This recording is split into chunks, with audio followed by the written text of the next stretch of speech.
Okay, so we are here picking up right after this battle with the GIF that occurred at Spelljammer Academy on the Flighty Foundling ship.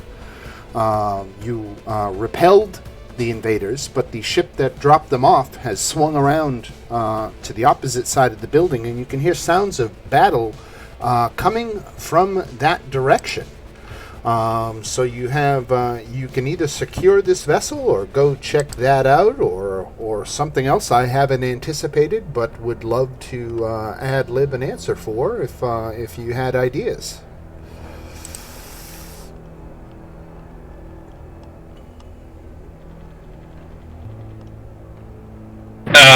I think we should go. Leave the ship unsecure? Yeah, I think we should go check out the other battle.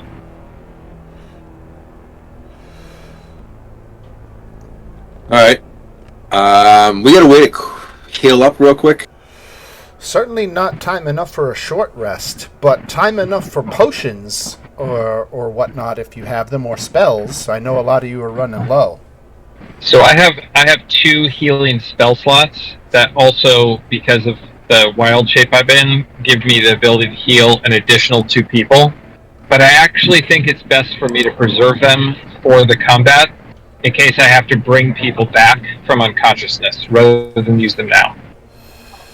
Yeah, because I've got 1 healing potion and 1 healing spell left, or a defensive spell. So I'm going to definitely burn the potion.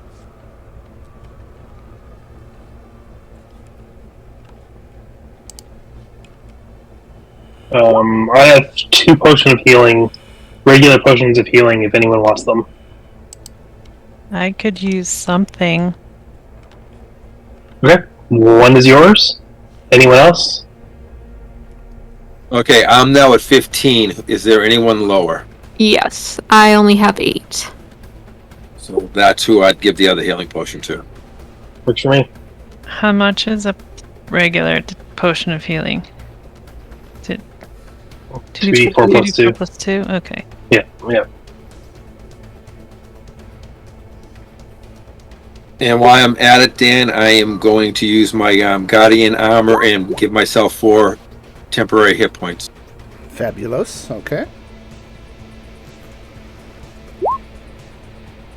Oh, no. you guys got the bad rolls going on. Wow. Why? Woof. I got the most from that too. Yikes. I will be fine. You missed it last session. I kept getting... Well, we all kept getting knocked down, but they kept going after the poor bunny. No. We'll get him for that. Mm-hmm. All right, so everybody all primed up and ready to tear through the academy and toward the sounds of battle? I guess so. Yeah. I mean, I've got 1 healing spell if it gets really freaky, so... We'll be along towards our death. All right, so you move back into the academy. Excuse me. Oh, sorry, Dan. I just logged on. Yeah. Hey, how are you there, buddy? Yeah, sorry. Yeah, I guess people were healing up and stuff. Yeah, hang on. Taking potions and whatnot, right? Yeah, let me see. I think I had 1 or 2 here. Okay, yeah, I'm gonna burn a healing potion myself. Very good. Shouted information of the recent circumstances, add or no add. All right, so a healing potion for what's Erasira, right? Yep. Okay. And you begin again moving through the academy toward the sounds of battle, and you reach the bottom of the stairs near the cadets' quarters. And you see a corridor filled with smoke. 6 dead bodies litter the hallway floor. Coming toward you, obscured by the smoke, are two gaunt figures in armor. Three gaunt figures in armor. One clutches a greatsword,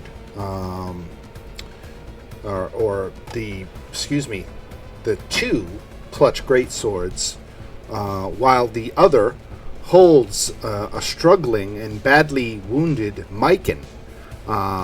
This apparently is some kind of extraction team here to capture Myken, and they are trying to make their way back out of the building, and that is where you are confronting them.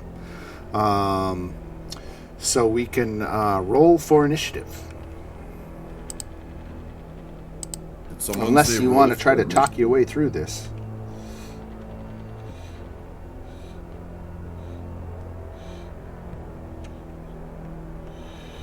Do we know what they are? Get Yankee. Hello, hello. Oh, I can Yes, speak. hey, Thrandar, how are you? I'm so sorry I'm late. No worries, no worries. Dan, I'm still not to my computer. I rolled a 10. Okay. I can speak to Yankee if we want to try to negotiate or reason with them. You can give it a quick try before we kill him.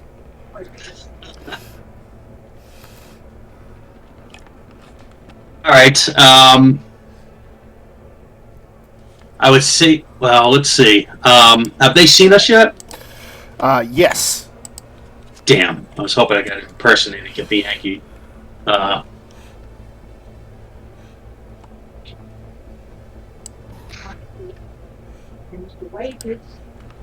right. Actually, I'm kind of hanging in the back of there. So if they haven't directly seen me yet, I've kind of hide amongst them, change into one of them, and kind of come forward and tell them, They are wearing a particular uniform that you don't have. So that would be a discrepancy that. Yeah, gotcha.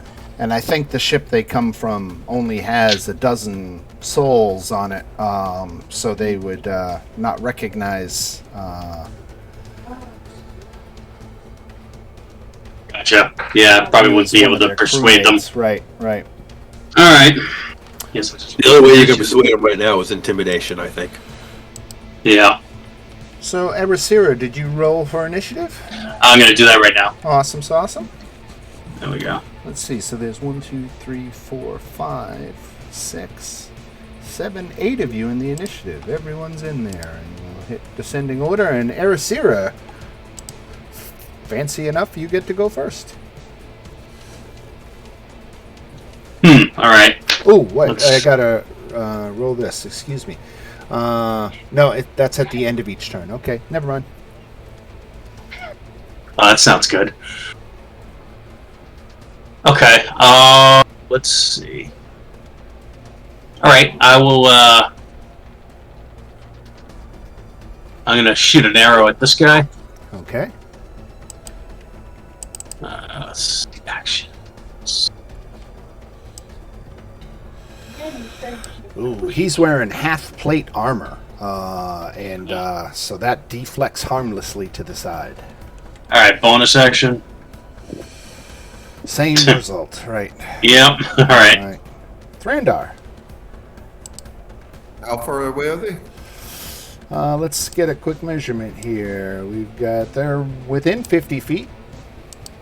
Or at least the forward two are. Myken is a little bit more like 50 feet away, 55.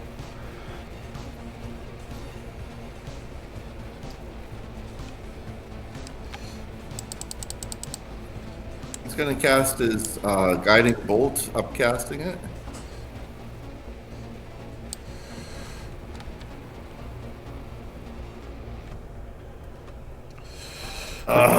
Ooh. The 13 hit. Which one were you targeting? I suppose it doesn't matter. It misses anyway, so. What's this one? Yeah. All right. Unfortunately, his armor protects him. And for his bonus action, throwing out a spiritual hammer or spiritual weapon. Let me drop one of those. The 15 hit. Spiritual hammer should be on the board. Let me give you control of it.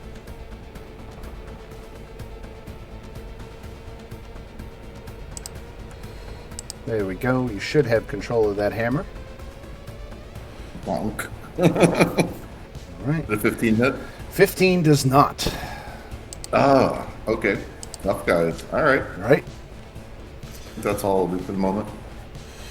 Myken, for his part, is going to try to break the grapple. He's going to have a contested. Ooh, and he actually did. Oh crap! I even said at the end of turns, and I've been forgetting to do it. But let me resolve the strength check first. All right, so Myken breaks the grapple of his captor. But before any of that happens, let me roll some d6s. So at the end of Erasira's turn, I roll a d6, and nothing happens. At the end of Thrandar's turn, I roll a d6, and again nothing happens. Myken has broken the grapple. He's got no actions left. He is going to run. And so he takes off and provokes an opportunity attack from the Githyanki warrior, which misses.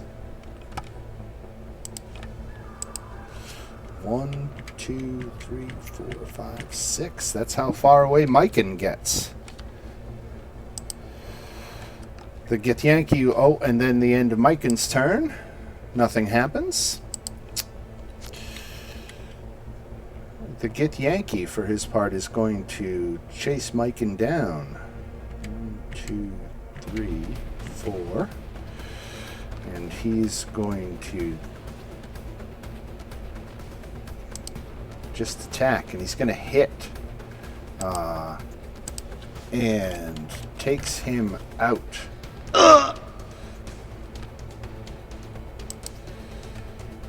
He uses his second attack to cleanly take off Myken's head.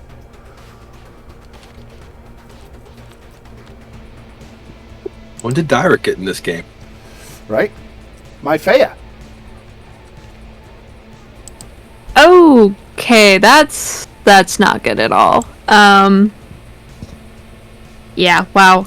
That's a surprise. Okay, I'm gonna move over here so I can get a nice clear shot. How far is this guy? Okay, 35 feet, that's in range. Okay, I'm gonna just give it one good old try despite how much it was failing me before. I'm gonna take a shot at my pistol at the guy here, but obviously that doesn't hit with an 8. Nope, not. And is there anything else besides the pistol shot? No, I'm just gonna keep my distance for now since they beheaded him. Alright, at the end of your turn, I roll a d6, and again, nothing happens. I'm basically waiting to see when I get a 6, and that will trigger an event. But we go from Mythea to Calathil.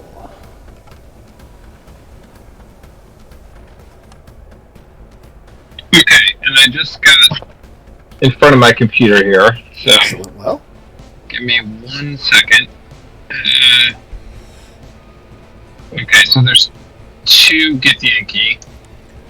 and another third one around the corner. Okay.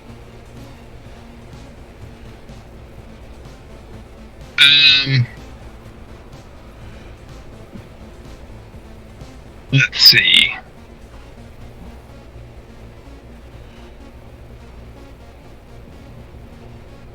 I love how the background has all these bodies just strewn about on the floor. Okay, she's gonna move here and cast Guiding Bolt at this one. Okay. And sorry, I'm having to quickly load my D&D Beyond character sheet here. No worries. Take your time. Okay.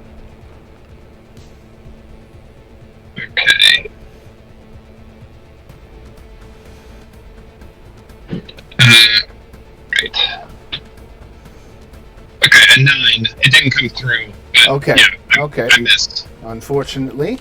And then she'll step back kind of a little bit out of the way here, and that will be her turn. All right. And then we go to Abu.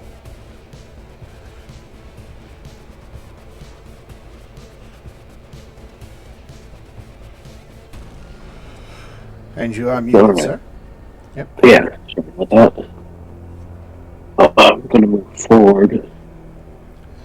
And on the verge of death here, so we're just going to be like Indy and bust out the pistol and shoot at the first Yankee.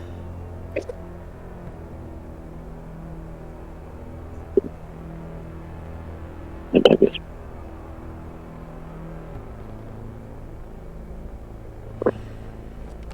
look for bonus action.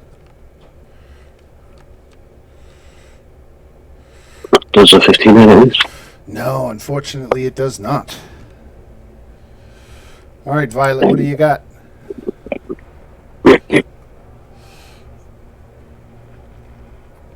Alright.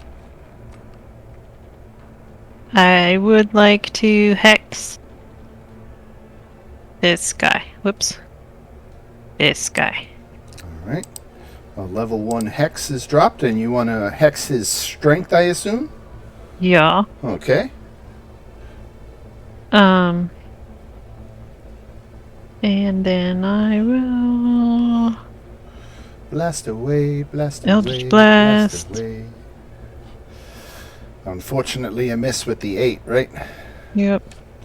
Wow, you guys are having rough rolls tonight to start off the night. This, oh, I got a couple more turns. Let's see, who's the last D6 I rolled? I did Calathil, right? I think I did a D6 for Calathil. I'm not sure, though. I didn't do Calathil. I did my Faya. Let me do Calathil, Abu, and Violet. Okay, still nothing happens. And we are at Get Yankee Warrior, who's going to come running up.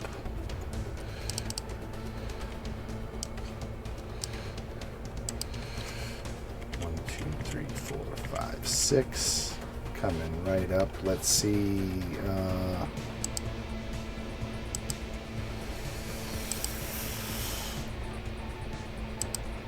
Coming at Exelgrix. 19 hits for 19 damage.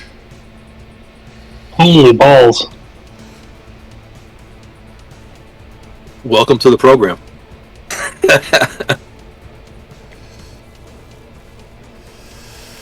And then a second attack. Also at Exelgrix. Misses, or does a 10 hit? No, that barely misses. Oh, thank God. All right. 1, 2, 3, 4, 5, 6. That's all the movement he gets. He does not have a ranged attack. But he can do this.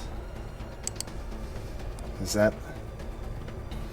So, with one mighty leap, he bridges the entire distance. Gets himself a little... but he had to use an action to do it, so when he gets here, he doesn't have his attack.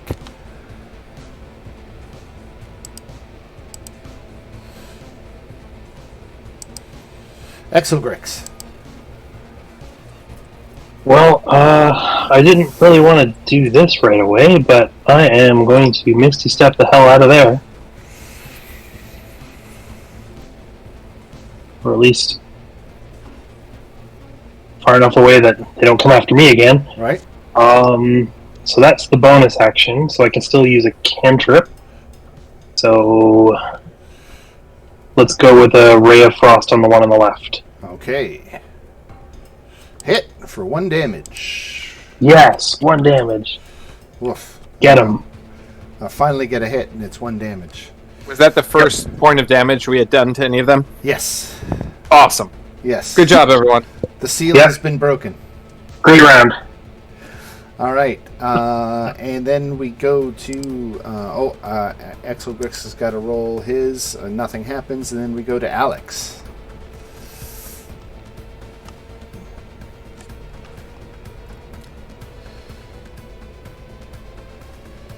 Color spray. All right.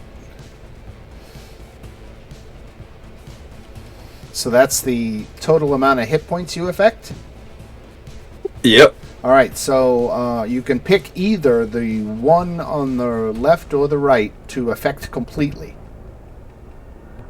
I'll do that since we haven't touched the one on the right. I will affect the one on the right. All right, and 38 exceeds his current hit points. So what exactly does that do to him here? Let's see.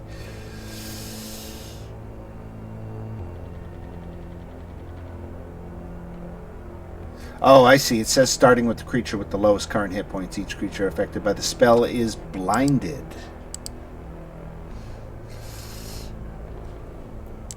Condition blinded. All right. And then as a bonus action,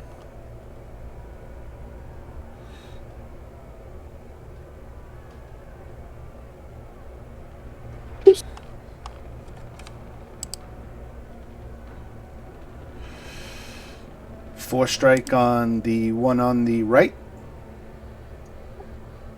yeah, since the other one's blinded, actually, yeah. Okay.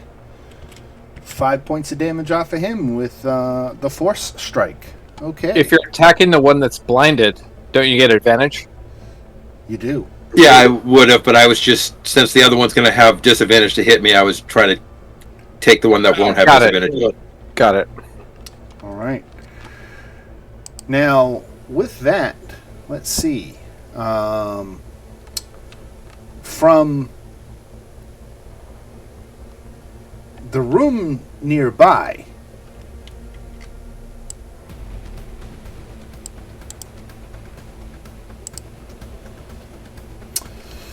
a tiny voice quietly calls out, "Over here, I can help!" And you can see the auto gnome Whizpop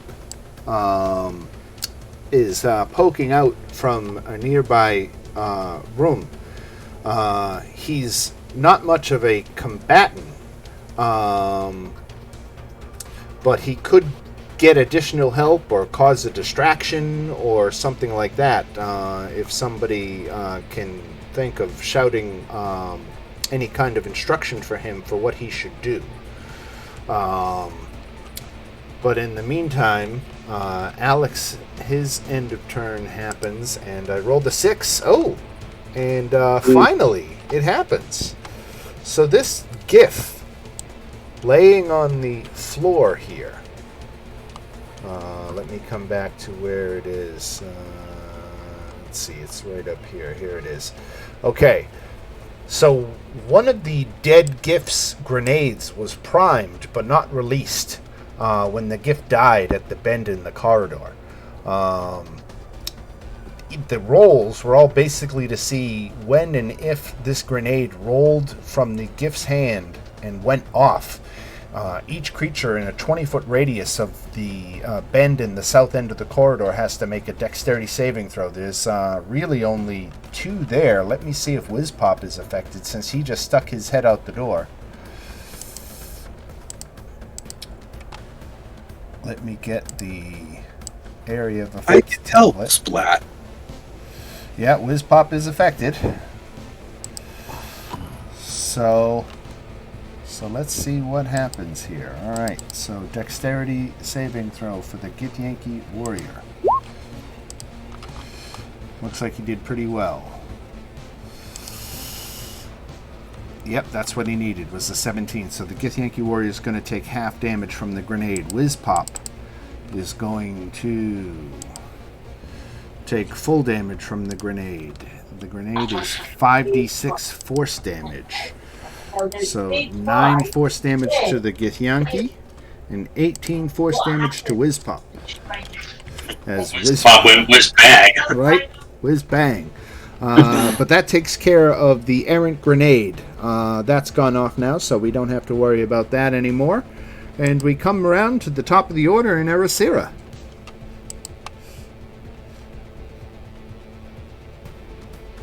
Okay. Let's see. The stranger got away. All right, I'll go after the this guy here. Okay, the blinded one. So you have advantage on your shot. Okay. Roll it again. Alrighty. Ah, still missed though. Alright, bonus action. All right, that hits. Roll it again just to see if you crit. Okay. Well, they can only see again, so I don't. Okay, you didn't. So you hit for 15 damage. I'll take it. Make sure these guys aren't resistant to psychic damage or anything foolish like that. No. Okay. All right, 15 damage to the one on the left. Then we go to Thrandar.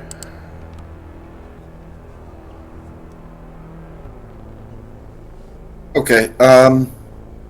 Let's see.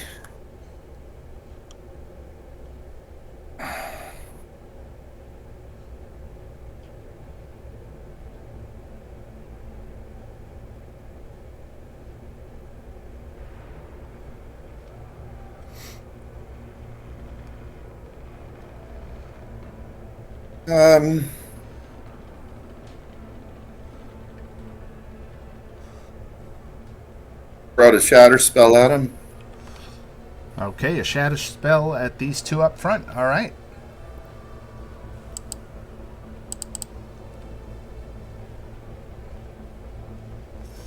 Did that show up in the chat at all? I didn't see it, no. Oh. What is it, a con saving throw?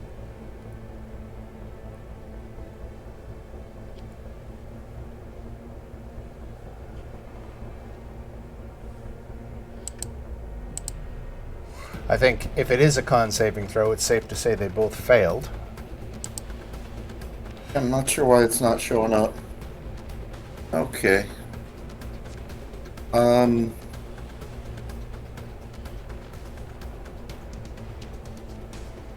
Constitution saving throw. Creature takes 3d8 on a failed save, half as much. 3d8, I just rolled, not a great 3d8 roll. Did 9 points of damage, so they both take 9 points of damage. Okay.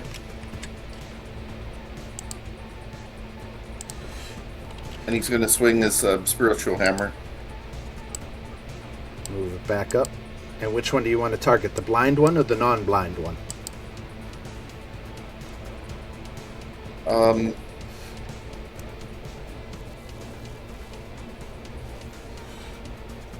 That one. Okay. Did that show up at all? Nope. Not. What was the roll? Well, it rolled a 15 plus 5. It got a 20. Ooh, that's a hit. If I throw the dice, got a 2 plus 3, 5. 5 points of damage? Yeah, I think my D&D extension needs to be reset or something. Yeah, try refreshing the D&D Beyond page. Don't forget, you got to use Chrome. Exactly. Yeah, no, it's Chrome.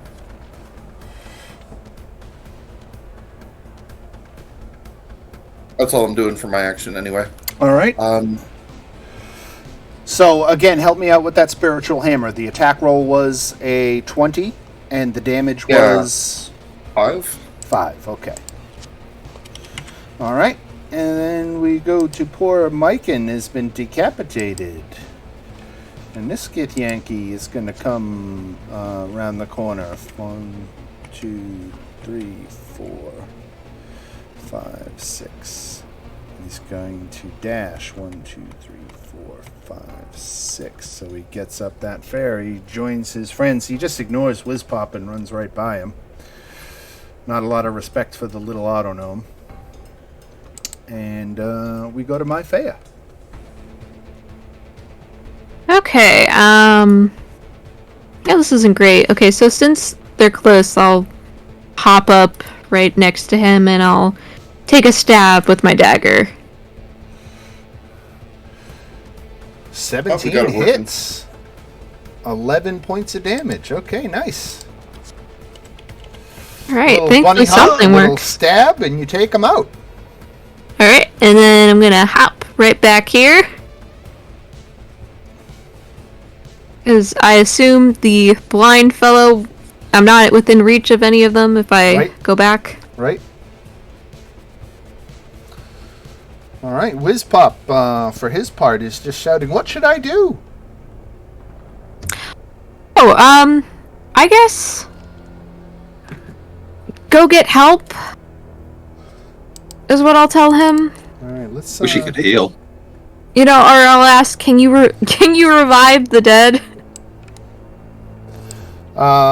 He said, "Get help! I can do that."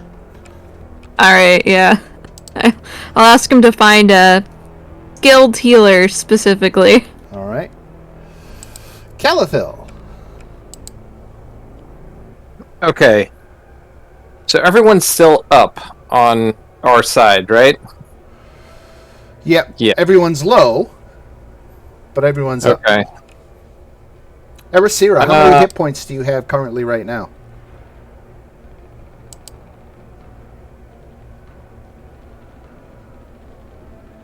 Sorry, I'm up to full. Oh, you had that many healing potions? How much is a healing potion? 2d4 plus 2. Okay, hold on. Let me do that. Sorry, I mistook that. 2d4 plus 2. Right. Yeah, I was And just Dan- noticing you were at full. Plus 2. Anyway, Okay. yeah, I'm sorry, go ahead. This one here, what condition does it? What does this little thing mean? He's blinded and he's hexed by Violet. Okay.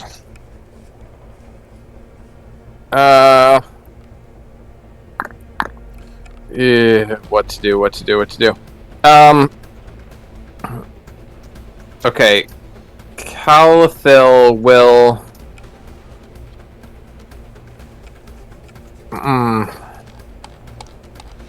I guess cast I'm up to guiding 23, Dan. Okay, great.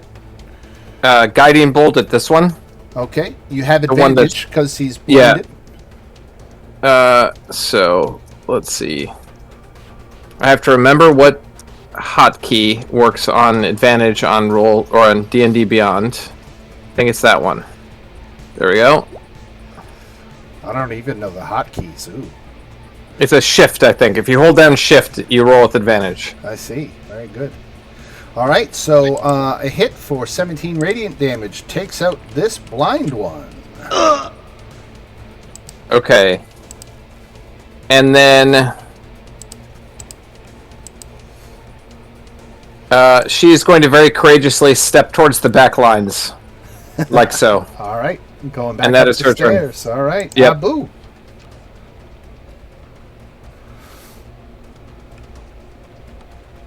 How much health does Abu have? 10. Okay.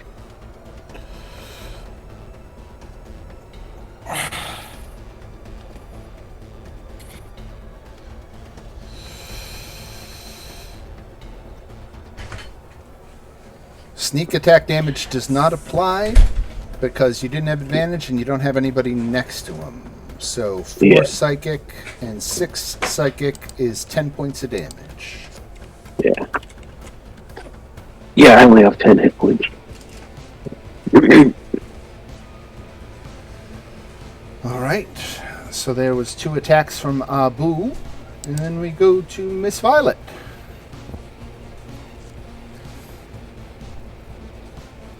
Can I, for my bonus action, move my hex onto the guy who's left? Absolutely.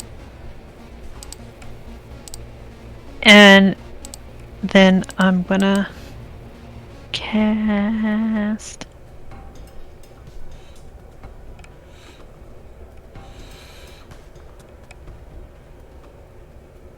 Do.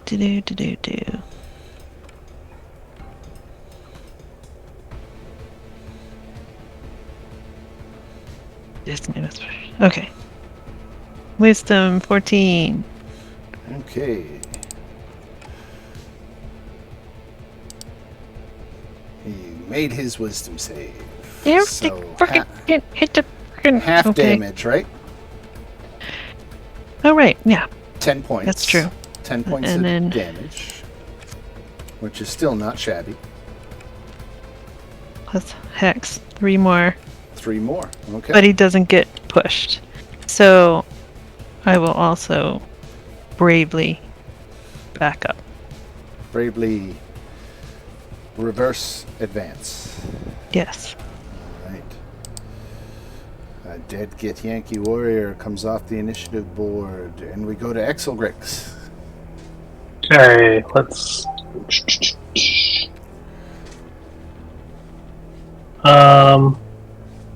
It's just the one left, huh?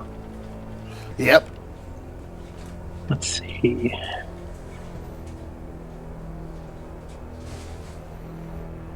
Let's just do Magic Missile. So at this level, I get 4 of the. Oops. At second level, so I get 4 darts. 9, 13, 15. You Come on. pummel him with magic missiles, and he is not looking well. Nice. And we go to Alex Wildstar. Okay, first thing, bonus action.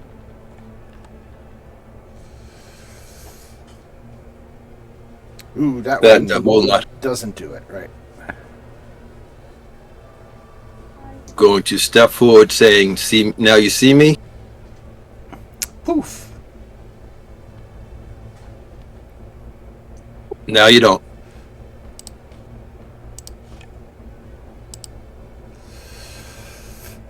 All right, invisible. And you're concentrating on that effect. Yep. All right. And that's my round. All right, Whizpop, for his part, starts running down the hall. 1, 2, 3, 4, 5, 6, 7, 8, 9, 10, 11, 12. Just starts taking off. Starts screaming for guards. And we're back around at the top at Erasira. You can end this.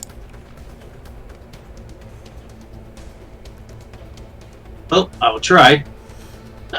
So let's see. First comes an arrow. Ooh, not so much. And bonus action. Ooh, there you go. Sneak damage applies. He's only got 2 hit points left, so you take him out. Congratulations. Myken has died in the rescue attempt, but you did thwart the rescue attempt, so congratulations. And with his head cut off, you can't even revivify him, can you? And Myken really did himself in by breaking that grapple and running away. If he had stayed grappled, they wanted to take him alive. So Myken did himself in on that one. Whizpop eventually comes back with a couple of guards in tow, and the damselfly ship, you learn, that dropped off all these attackers was chased off by another Spelljammer Academy vessel. So the ship that deposited all these attackers is gone. The pursuing vessel was slower than the fleeing damselfly ship, so they didn't have a chance of catching them.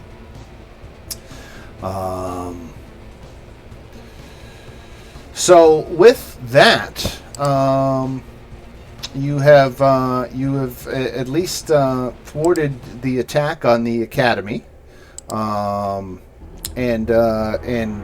things calm down again, and normal day-to-day kind of activities at the academy resume. 2 weeks after the attack, graduation day finally arrives. During the graduation ceremony, each of you is brought forward and recognized for your deeds with great fanfare. Towards the end of the ceremony, Mert, the old wolf, closes out with a few words memorializing those who were recently lost and promises to keep Spelljammer Academy open and safe. Each of you at this point can choose to remain at Spelljammer Academy as a newly minted sailor in the ranks of the Spelljammers or in the Spelljammer Corps. Conversely, you can all enroll in a placement program whereby you will be assigned to a ship under the command of a captain who is friendly toward Mert and Spelljammer Academy. So these are the post-graduation options ahead of you, but more immediately, as a reward for your heroism, each of you is given the choice of one item from the following list as a graduation gift. I'm going to post this in the Discord chat right here. But you each get your choice of a gift.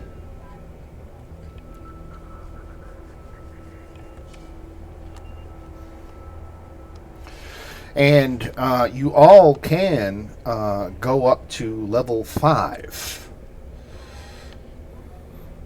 So that's a little bit of accounting that we'll probably have to take care. We'll take 5-10 minutes right now to let everybody get leveled up, get fully rested, and pick their item. And just go ahead and let me know when you are all set. Dan, can you... So it was, the choices were to join a ship that's friendly to Spelljammer Academy. What was the first option? You're basically welcome to be either a Spelljammer or a member of the Spelljammer Corps. Really, the important thing, that stuff doesn't matter as much, so much as that you can enroll in a placement program to be put on a ship under the command of a captain who's friendly towards Spelljammer Academy. Okay, got it. Right.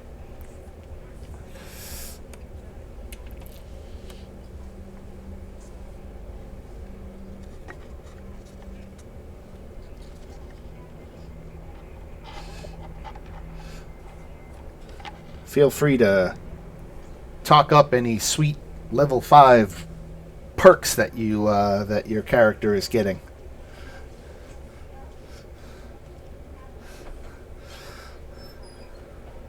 You know, the best part, I look at your list, Dan. Yeah? I'm taking the shield because I can make the goggles myself. Right? The power of an artificer. Yeah, it's kind of awesome. What a random list, though. Like, it's a generic shield, generic weapon, bag of holding, obviously everyone can use that, goggles of night, and then one specific item that's only usable by a warlock. Right. What? It's a great item, though. Okay. Yeah, for sure. If I was a warlock, I'd be taking it. Okay. Everything else is kind of generic, and that one is, like, very specific. Right. No, I just get an extra attacks, and I go up a spell levels.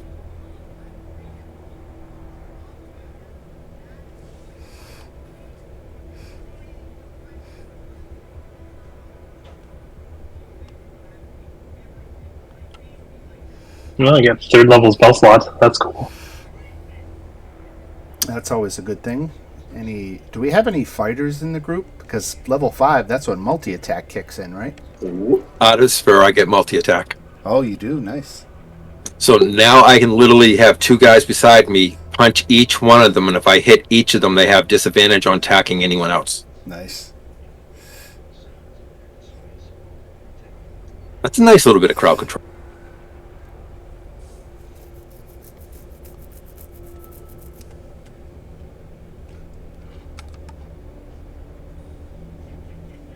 As a rogue, all I get is the uncanny dodge at level 5.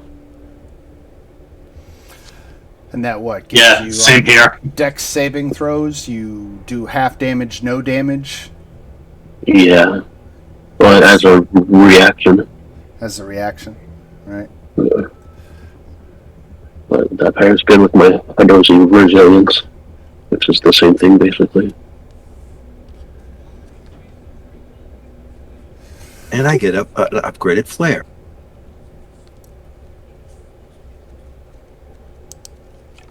I assume long rest as well. Yes, yeah. It's been a couple of weeks at this point, right? Yeah.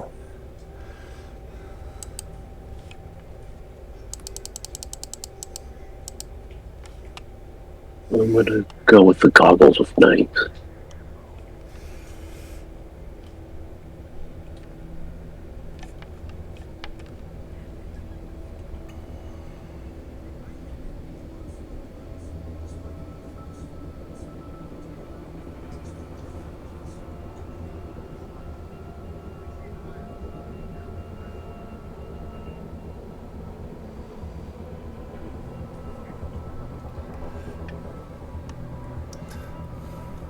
Rendor is just going with a +1 Warhammer.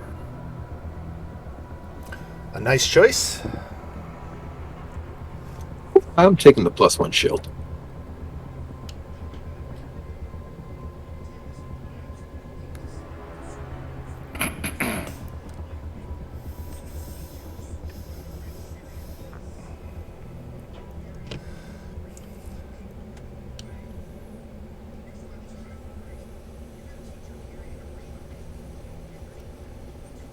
Dan, quick question.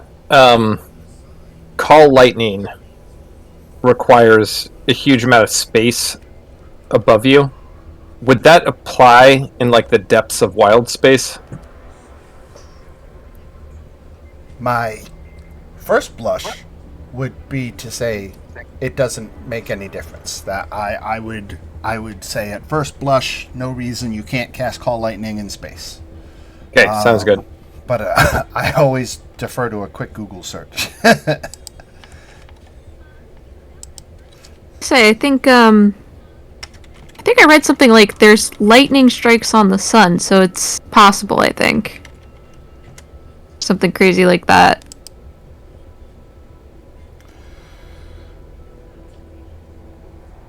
Makes sense to me.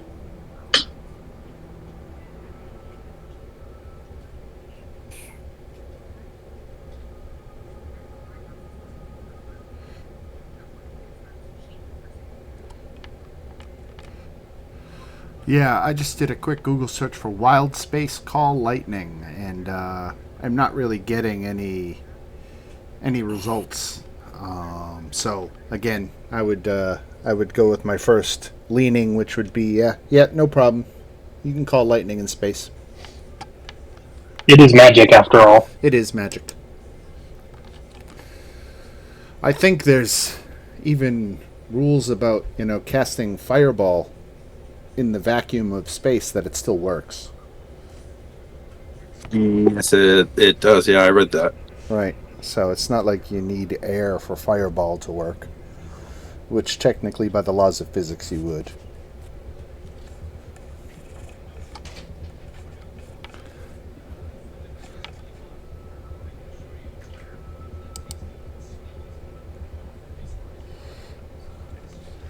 All right, everybody all set, or is there anybody still working? Just got to put the shield on, so I'm all set. I'm all set. All right. Good to go. Sounds like we're Me all too, good. I think. Yeah. All right. Your time at Spelljammer Academy is now over. The promise of new adventure awaits in Neverwinter, a city to the north. Bosun Tardo nods on her cigar as she bids you farewell. Don't forget to write, she says with a grin. And with that, your time at Spelljammer Academy is closed, and you catch a ride on a conventional vessel that deposits you in the city of Neverwinter, where you are waiting for actually a couple of weeks, because the timetable was a little rough exactly about when this captain would be going, so you're getting a little anxious waiting. But you are waiting, nonetheless.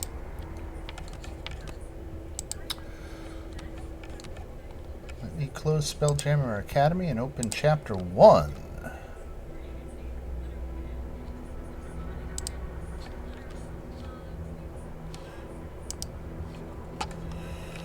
So you are all here. Your adventures have taken you to Neverwinter, where local fishing boats share the harbor with trade vessels from far and wide. Lately, everyone has been discussing the deluge of falling stars that has lit up the evening sky for the past several nights. Some say the celestial events are omens of impending disaster, and others believe they are a precursor to the gods descending from the heavens to walk the land. Obviously, no one knows for sure.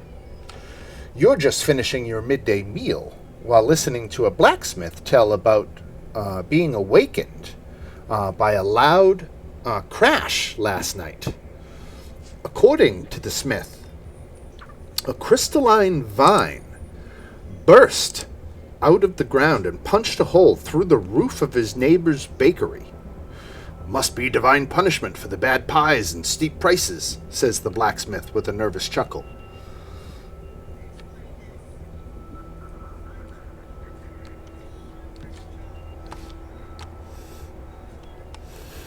And the rest of the day, or excuse me, the time just passes much in that fashion, without anything particular going on.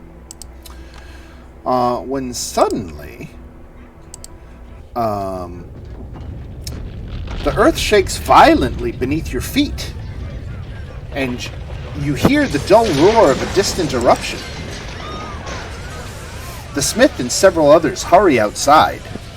Joining them, you see a sinuous, crystalline vine erupting from the ground a few blocks away, tall enough to be seen above the rooftops.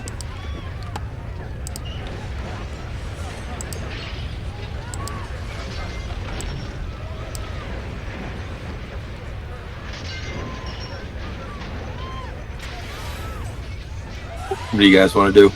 Screams of panic rise from the direction of the vine, and frankly in all directions. A sailor standing in your midst says, "I think it's time I return to my ship. You're welcome to join me.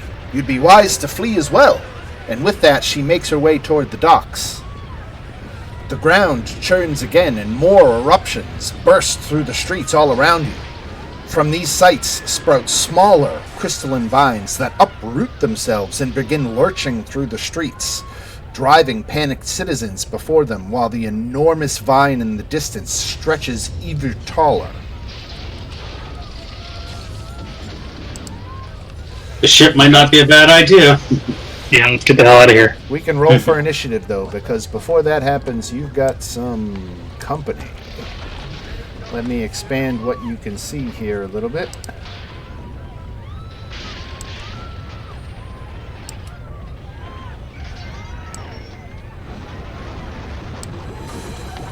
So a little bit more. You see the crystalline vines now coming out, and let me get zoomed in here and make my other friends appear.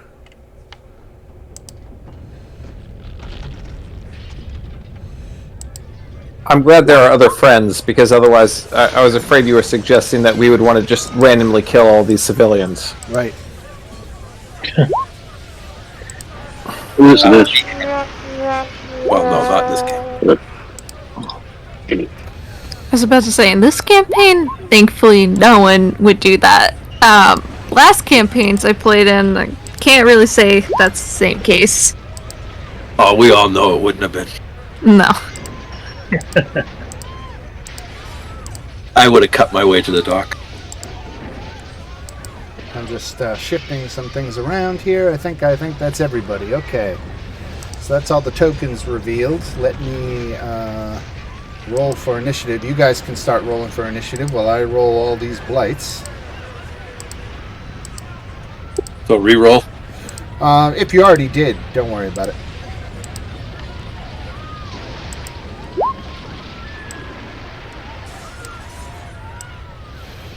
All right. So we've got a lot of astral blights. 1, 2, 3, 4, 5. Who else? Who are we missing from the initiative? Who doesn't see themselves in initiative? I just rolled right now. Okay, so that should be 6. So who are we missing? We're missing Thrandar.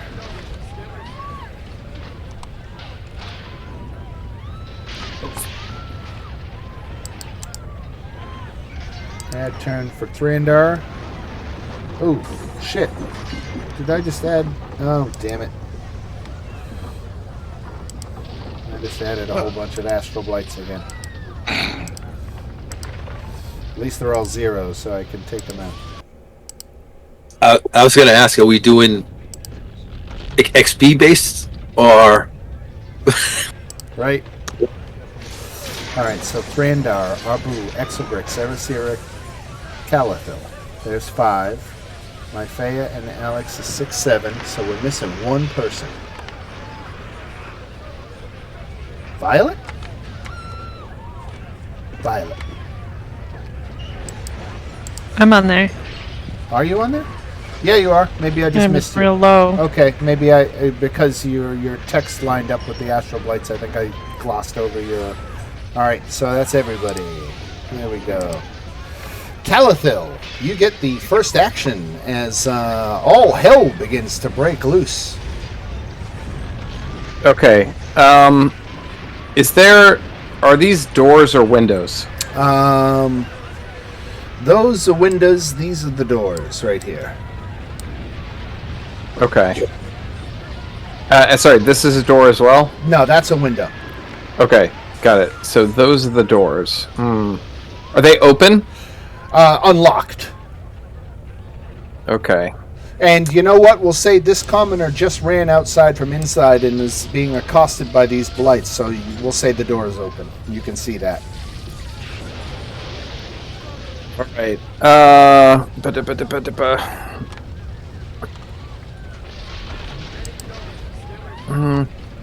Can't quite get out there. That's the problem. Alright, so first she'll sort of run forward towards the doors.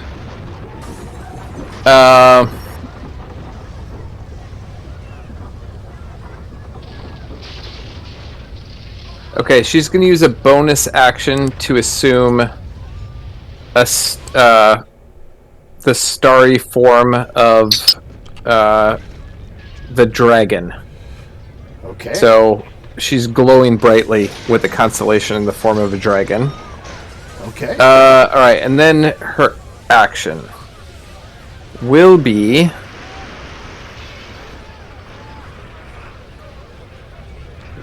Sorry. I wasn't prepared to go first. She will Thorn Whip this individual. Actually, you know what? Never mind. She's going to cast Guiding Bolt at that one.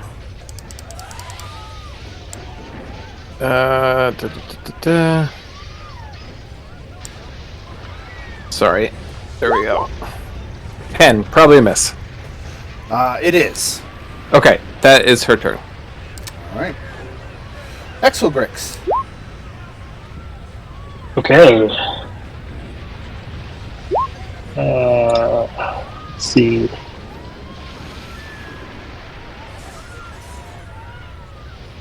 Coming outside, and I'm not sure how strong these guys are, so I'm just going to use Magic Missile on them. So, 2 on one of them, well, 2 on each. Where is it? Alright, so 9 to the one on the left and 8 to the one on the right. Yep, that works. Okay, they're stronger than I thought they were. Right.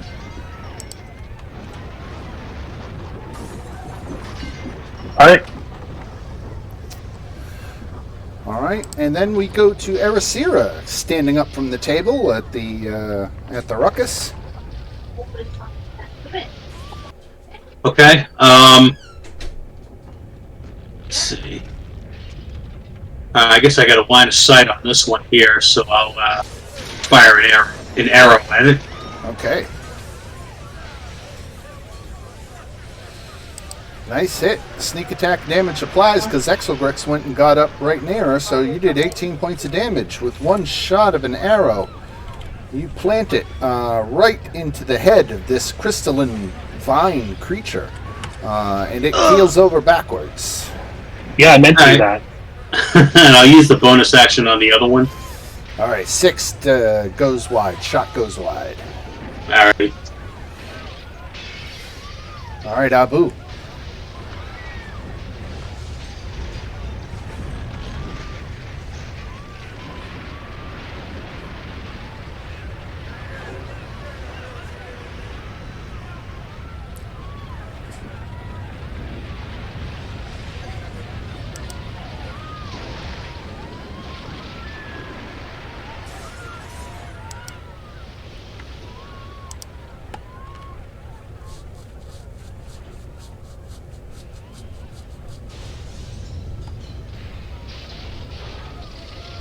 Okay, Psychic Blades.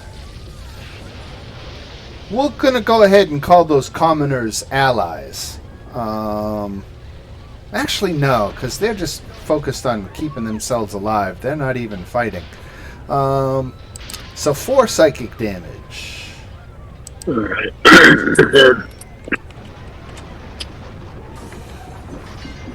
Bonus action. Another 5. 5 more. Alright. Then we come up. This was the sailor who said that she was headed toward the docks, and that is precisely what she does. She begins moving away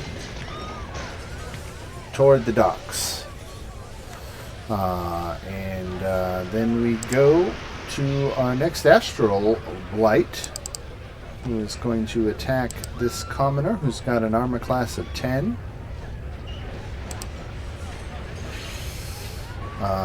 Miss and hit for 9 points of damage, and it kills this commoner. Over here. Let me quickly change it so you guys can see the rolls.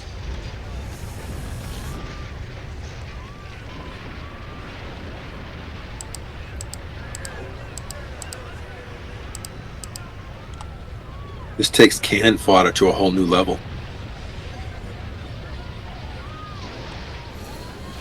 All right, so this blight over here is going to attack and miss twice. This blight here comes and gets him in flanking. Hits for 6 points of damage.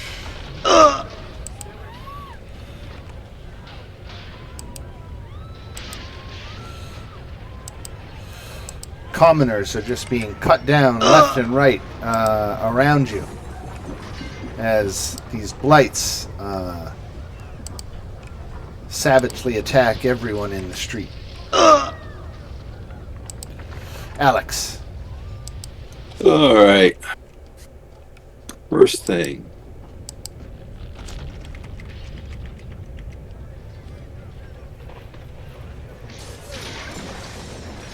It basically gives me double movement.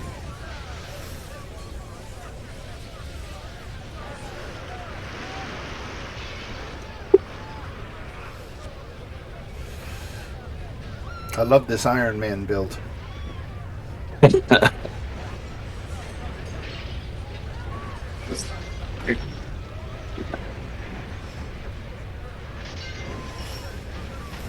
$15 hits. 10 points of damage. Another blight goes down. And with the last 20 foot of movement,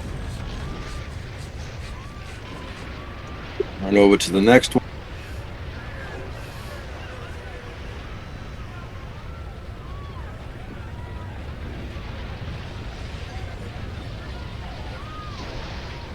$13 hits.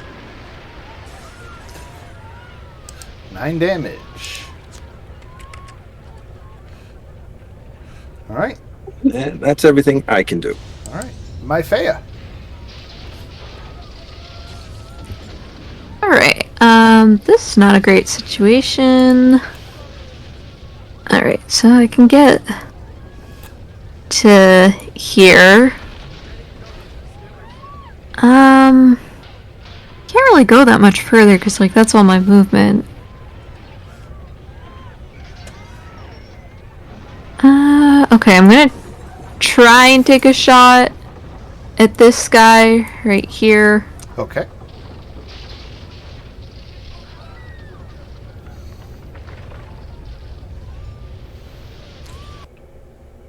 That was the damage. That didn't look like the attack roll. Oh, I'm sorry. That's I'm sorry. I just hit the, Sorry, I hit the wrong button. It was good damage. We'll keep the damage from the first one. So 22 hits for 22 damage. So you shoot with your pistol and connect with this crystalline blight, and it shatters into 1,000 pieces. Nice. Nice. Astral Blight dead. Astral Blight here attacks a commoner.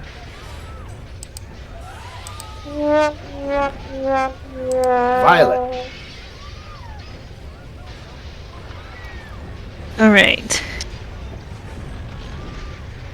I will come on out.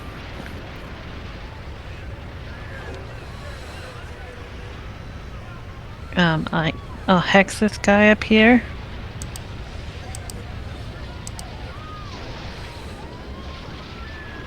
And then that's bonus action.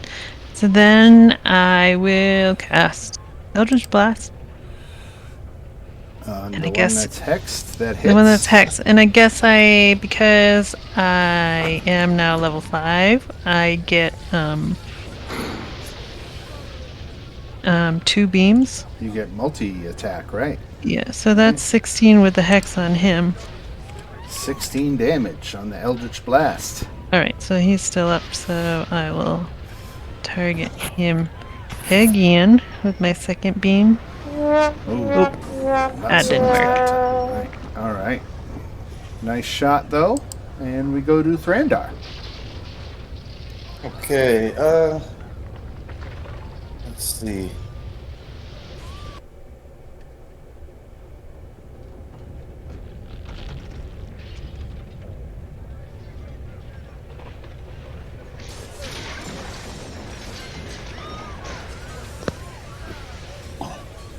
All right, can you hear me? Yep.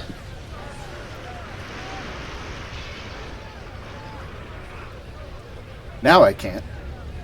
Okay, he's gonna call it the, Ooh. There's a good question that was brought up earlier about the call lightning. Is that allowed in here? Indoors? Oh, it's indoors. Okay, never mind. But he can still do shatter, right? Right. But looks like the closest one, you gotta get outside and then look to the north. Okay.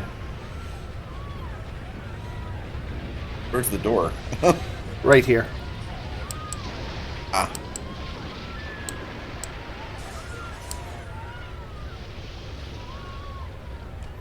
There you go. And there's your closest target right there. There's a couple more a little further up.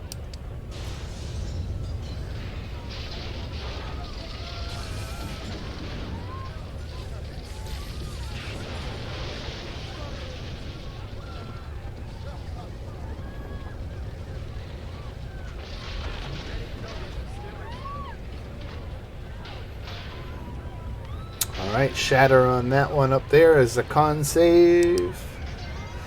He made it, so he takes 6 thunder damage.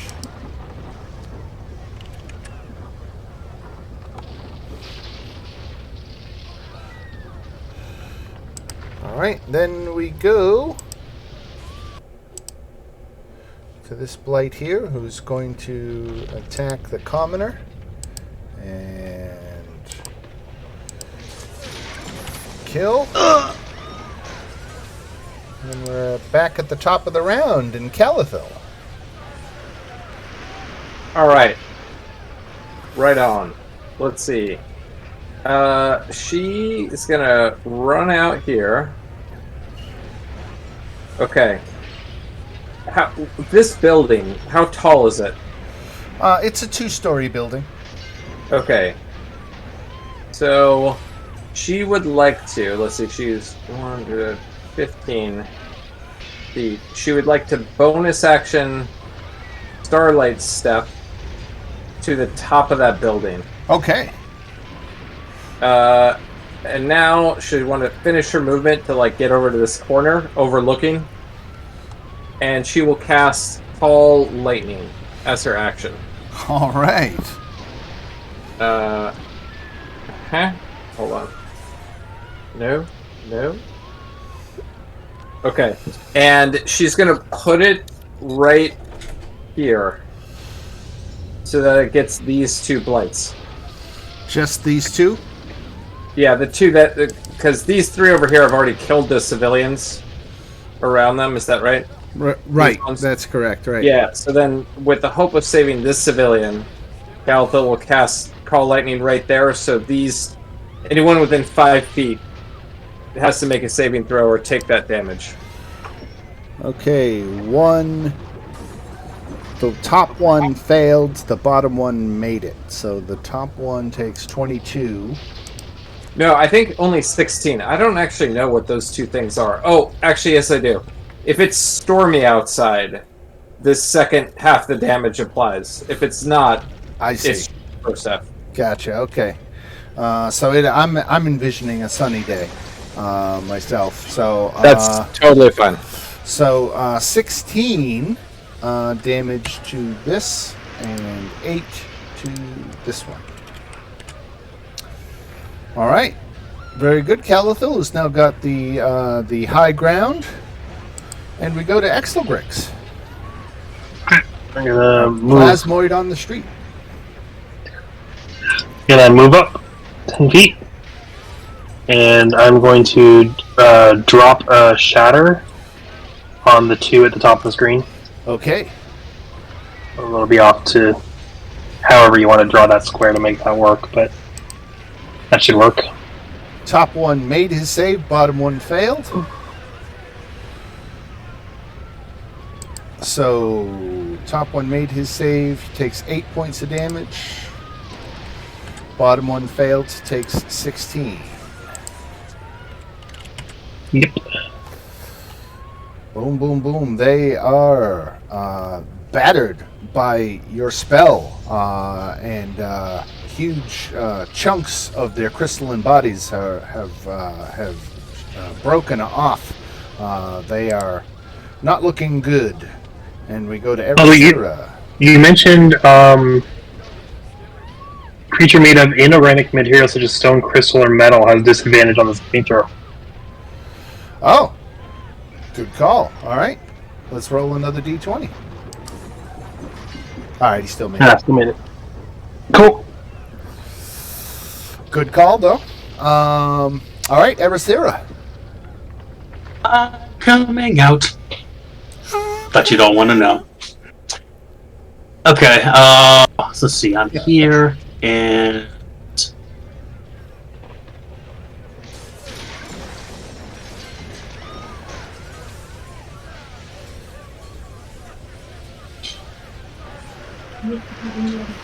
okay, I'm gonna fire an arrow at this guy. If I can home in on him here.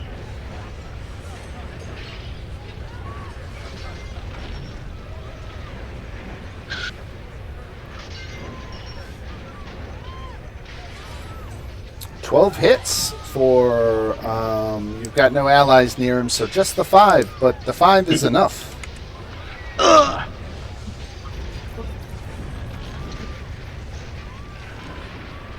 Abu. Yep. So how tall are the buildings? Are they 1 floor, 2 floors, 2 stories? Most of them are 2 or 3 stories in this region. Doesn't look like there's anyone close to me. Can I climb up to the roof up here? On this one? Yeah, absolutely. So my walking is 40. Movement speed's 40 feet. So I think climb is typically half what your movement speed is. Unless you have a climb speed.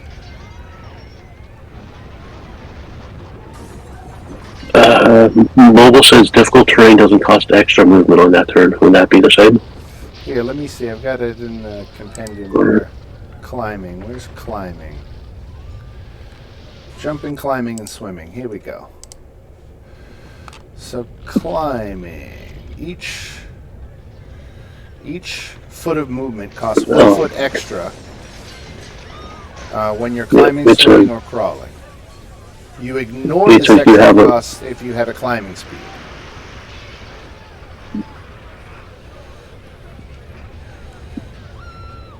Here it says on my speed, it says you have your speed, walking speed is 30 feet, and you have climbing speed equal to your walking speed. Okay, so you have climbing speed. Okay. Yeah. So and then the mobile gives me 10 more feet. All right. That gets you up on the roof with a few feet to spare. All right, and then the extra feet I'll make going toward the commotion. All right, Abu getting the high ground, much like Calathil did. We go to an Astral Blight here. Who's going to step up. What the hell? Get him in flanking, right? Why not?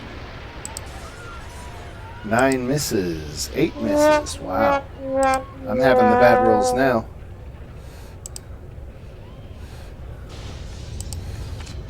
1, 2, 3, 4, 5, 6, 7, 8, 9, 10, 11.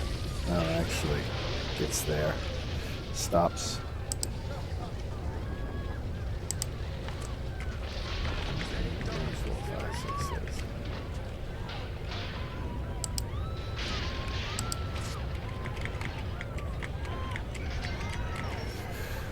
They all swarm around this one commoner who's the last one left standing up there. This one's actually got an attack when it gets there, though. And strikes the killing blow. Alex. Ooh, So they're all centered. Look at that, right? Am I that crazy?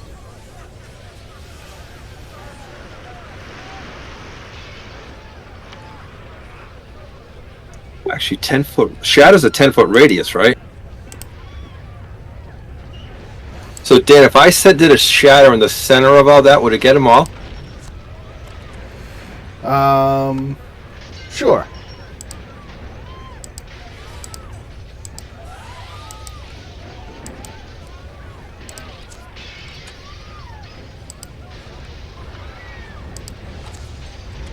Why didn't that come through?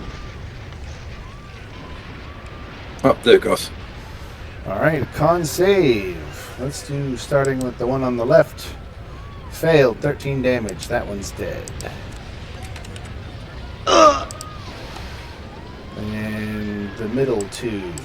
Failed and made it, 13 and 6. And for my movement, The ones on the right.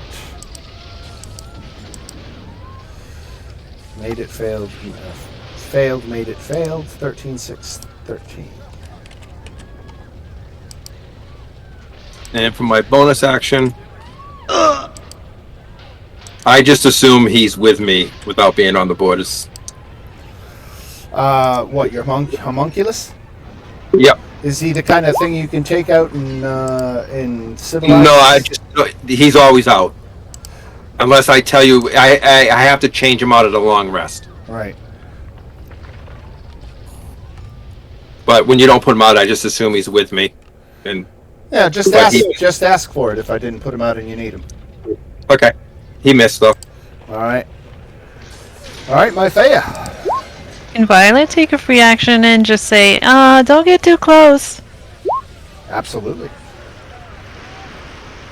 Okay, I guess I'm just gonna start heading towards the docks.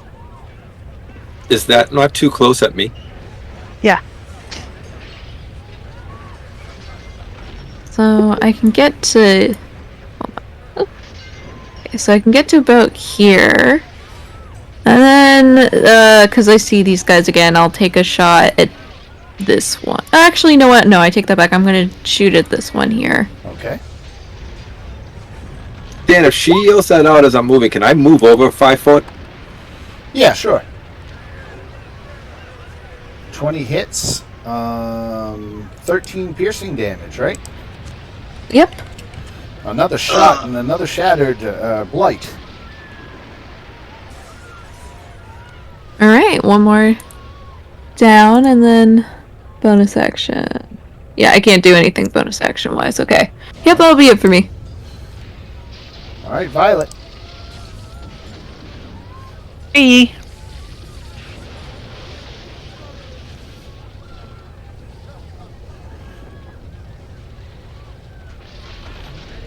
Oof. Fireball. All right. So they're talking a minimum of 14 damage. So ones that don't have 14 hit points are automatically gonna die. I don't even have to bother with their saves now. The one who might live made his dex save, so he only takes 14. All right. Violet's fireball. Oh, shoot. Okay, I forgot to move my hex. So I'll move my hex now, but I guess he wouldn't take that hex damage because I forgot to move it before. You know what? Go ahead. Why don't we just say that you put it on this one? We'll. Okay. I'm feeling generous, so run with it. Let's see how much Thank you do with you. the hex. Look at that. He had 6 hit points left. Look at that. See what a difference? I love it when that happens. All right, so Violet is over, I think. That is all of my blights dead. That is 1, 2, 3, 4, 5, 6, 7, 8, 9 of them all dead. So this is where I roll a d6. And 4 more uproot themselves. They just burst out from the ground. Let me place them.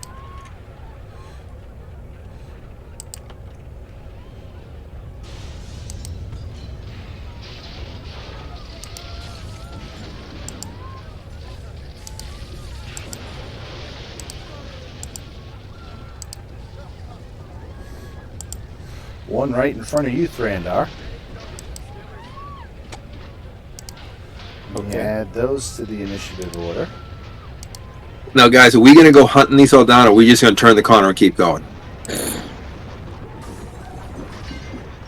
I'm voting to keep going. Yeah, I don't think we want to miss our ride.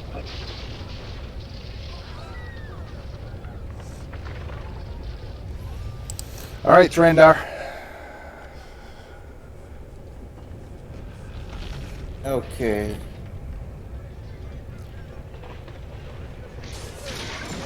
Well, those guys are all close up there already. Okay. Yeah, I'm just gonna swing at the guy in front of me here then.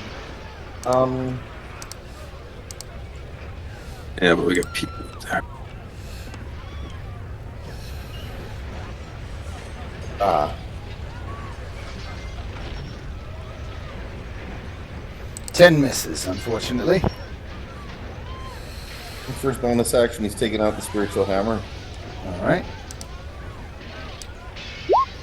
But he can't get a hit in today. Save his life. Jeez. No, 11 misses. You only need a 12 to hit these guys. Ah, no kidding. Astral Blight. Comes running in. 1, 2, 3, 4. Coming to attack Alex. 8 and 6 both miss. This guy here. Let's see. Going after the homunculus.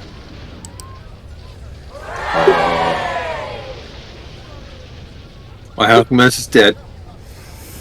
He Second shouldn't have attack goes against Wildstar and misses.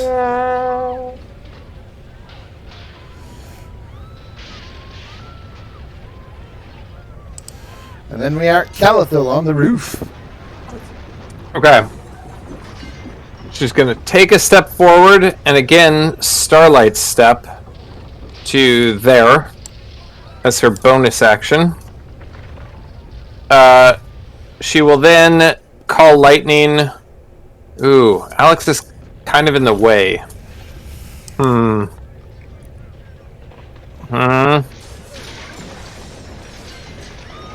Well, alright. She'll call lightning here so that it affects this one and no others.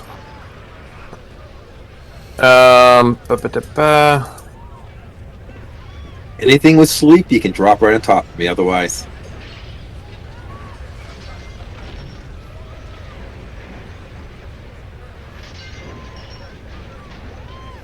All right, Calathil with a shatter on just the one on the right, right? Yep. And it's call lightning. Oh, thank you. I said shatter. By the way, that's a concentration spell, Dan. I haven't been damaged, so it hasn't mattered. But just so you know. Oh, call lightning. So it's one cast, multiple drop Correct. downs. Nice. Yep. All right. So 13 points of damage, and you're concentrating on that. Yep, and then she will run the remainder of her movement in that direction towards the... Oh, whoops, that's off the map. I won't go off the map. I'll go to right there. Okay. But heading toward the docks. Correct. All Thank right. you. That's the docks in that direction? Yep. Yeah, Okay. and the outskirts of the city, if you wanted to flee the city, are in the opposite direction over here. Exogrix.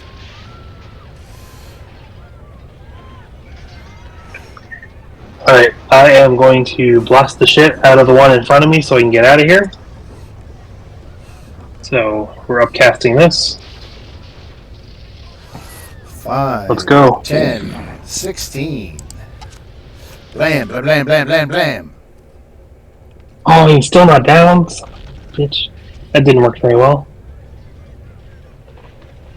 Okay. Erasira. Okay. I'll see if I can try and put him down. Arrow. 18 hits for 20 points of damage. One shot, one kill. And with that, I'm gonna move.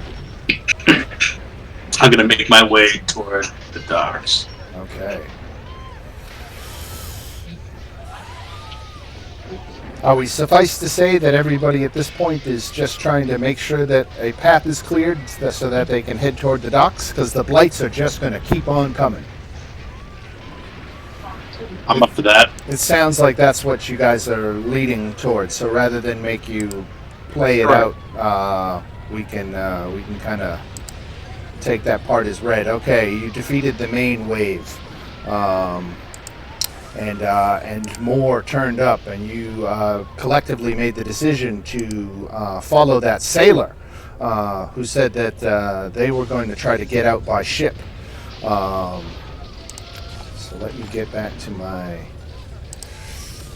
notes here. So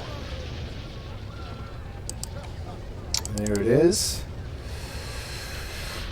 So as you make your way through the streets,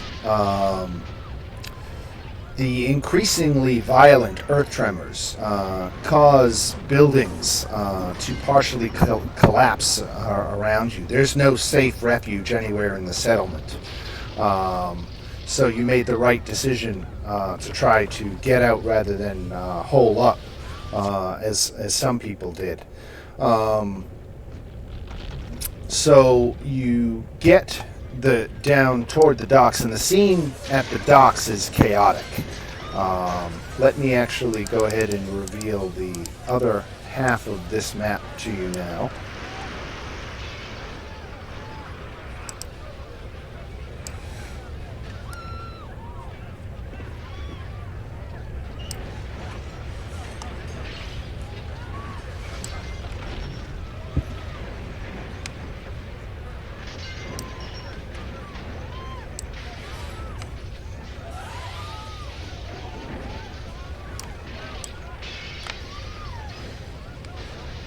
All right. So you should be able to see the left side of the map now. Now, each one of these large gargantuan tokens is a mob of 30 people.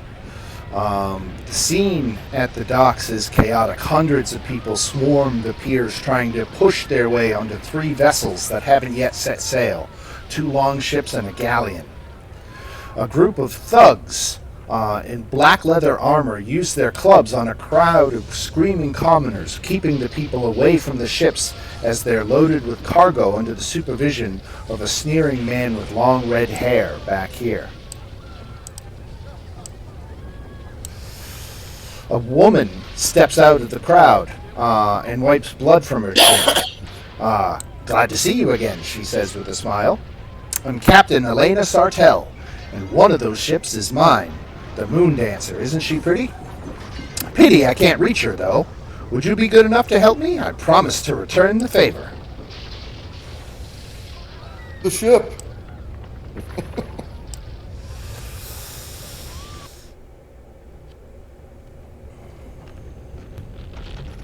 We're just clearing the way to her ship?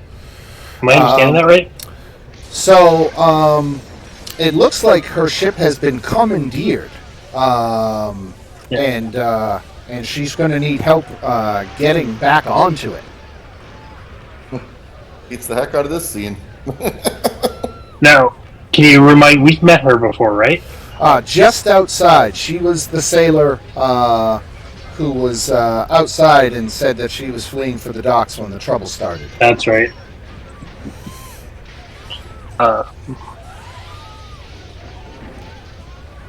Could you show us the title to prove it's hers? I'm going to start walking towards the guards.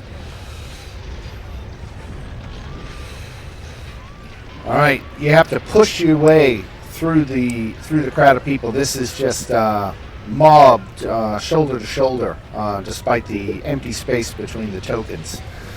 Should I be that guy, guys? Won't kill him.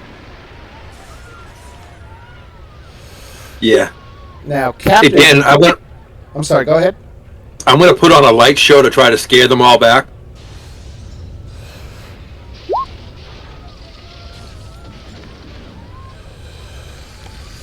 These are city folk, and while magic might not be commonplace in their day-to-day lives, they're certainly aware of its existence. It's a bright flash, like a flashbang, trying to just... Gotcha. It startles enough people that it clears a bit of a path, giving you easier access to these thugs that are guarding the dock. Now, Captain Sartell over here, she identifies the red-haired man as a local crime lord named Travis. She says the thugs that are blocking her path all work for him. You see Travis and his thugs loading cargo onto this galleon, while the guards at the end of the dock here keep the crowd at bay. Anyone want to do this diplomatic, or you just want to go hard in? Go hard in.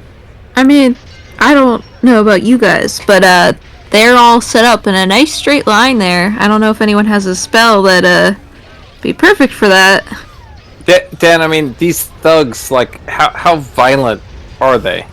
Are they like members of the crowd, kind of, or are they clearly different? They're not part of a militia, a formal militia or anything like that. So they. I guess I'm trying to get a sense. Are they like, we're starving and we've joined the violence for lack of options, or are they like all parts of a gang? Parts of a gang. Okay. I'm fine with the going in hard. Just had to check. You know, we've already mentioned the Geneva Conventions a couple times. It's, you know, a convention to live by, but we're good, I think. Oh, I'm going to start walking toward the guards saying, I need to talk to your boss, and just got walking like I'm going to walk right by them. All right, they stop you, at the end of the dock, and they ask, you know, who the hell are you? What's your business with Travis? Well, he's saying this is his boat. She's saying this is her boat. I'm going to go talk to him. Or we can just get ugly. And one of the thugs says to you, this is her boat? Yep. And he points at Elena, and what the hell, I'll bring Elena up here. So he says, hold on a second. And he turns around and signals. And Travis starts walking up. He walks up with another 2 of his guards. Gets within speaking distance and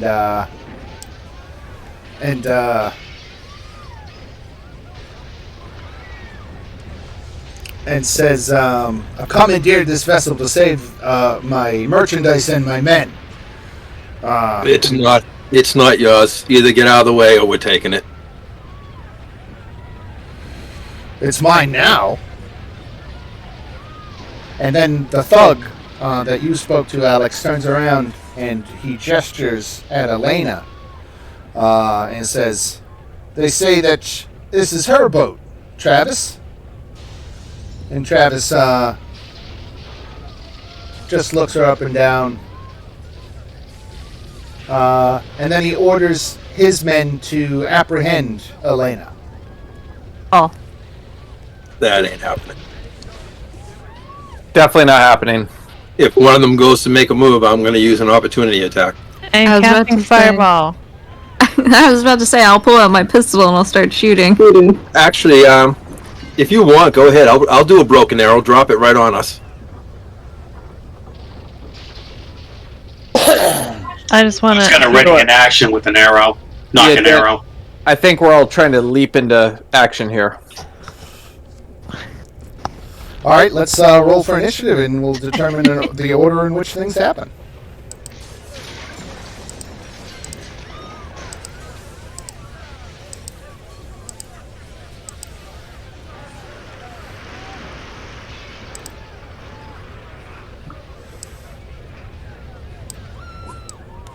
Guys, I rolled crappy, but stay back.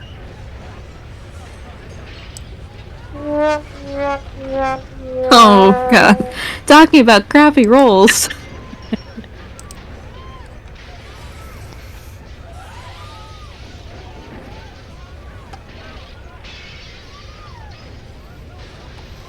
All right, so let's see. We got Ericira 1, 2, 3, 4, 5, 6, 7. Who am I missing?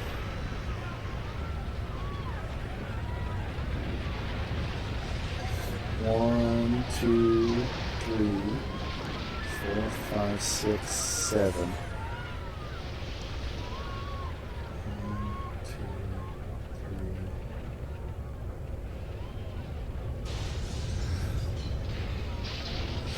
3. I think I'm missing somebody. Can somebody confirm if you're not in the list? Mythea, maybe?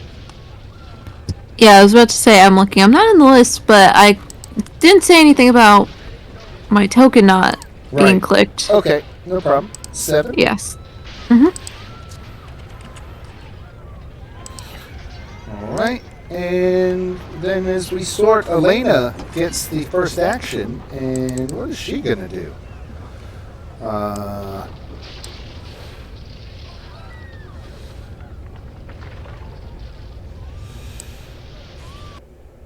She swings around here on the side of this thug and is going to make the attack with 2 scimitars and a dagger. 12, 9, and 10. I don't think that hits. No, the 12 does, so 6 slashing damage. Alright, Abu.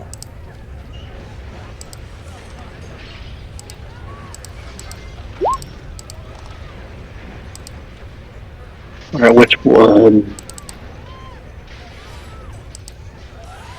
Gonna be take the leader of the group, this one. Right. Okay. And I'm gonna do that.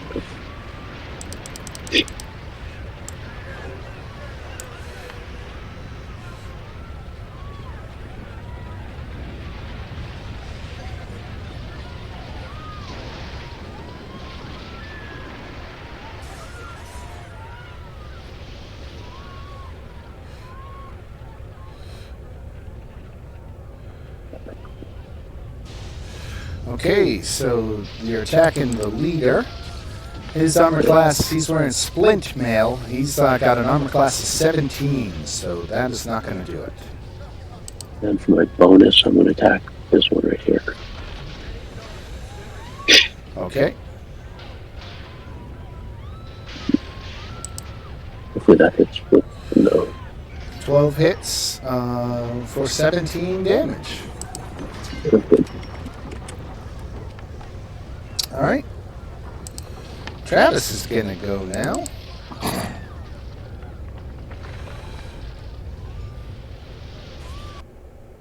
He makes 2 longsword. He draws his short sword, so now he's got a long sword and a short sword drawn, and he makes his attacks. He steps up on you, Alex. Does a 15 hit? 21. Okay. Let me change it so you can see my rolls. Longsword number 2. And then the short sword, 16. So he swings at you 3 times and miss. The mob of villagers becomes agitated at the sight of a fight breaking out, and many of the villagers see their opportunity to storm the dock, and they begin to press forward. Now, I'm going to say 1-2 is a thug, 3-4 is Alex, 5-6 is a thug. All right, so the mob is attacking the thug to the north.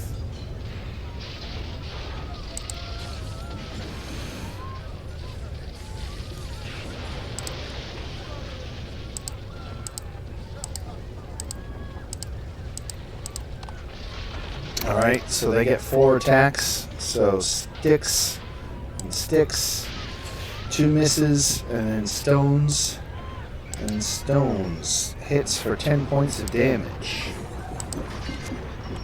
Sticks and stone. Right. Radar. Yeah.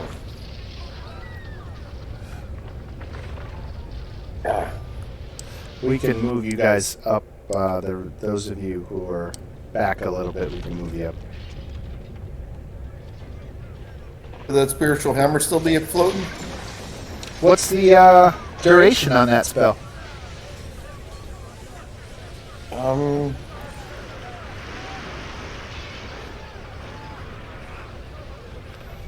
This is 1 minute, so it's like 10 rounds. I'm going to say it took you a minute to get to the dock. Makes sense. So if I have a 10 minute, I have like 8 minutes left. Yeah. Okay. I think I'm within range to call lightning, though. Now, when it comes down, it hits like a point with everything within 5 feet of it. Are any of these? This is our guy, right? Right. And the rest of these are all not. Technically, Elena is with you, right? technically she's an ally at the moment, but if she has to be cannon fodder, so be it. Ha! I don't know that I want to do that. Yeah, I'll just call it down here. If it doesn't put anybody in harm's way.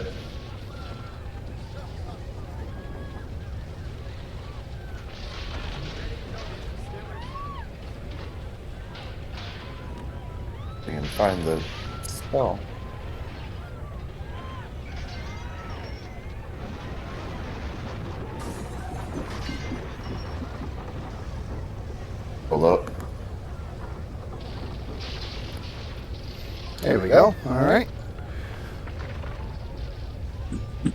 So who is this going to affect?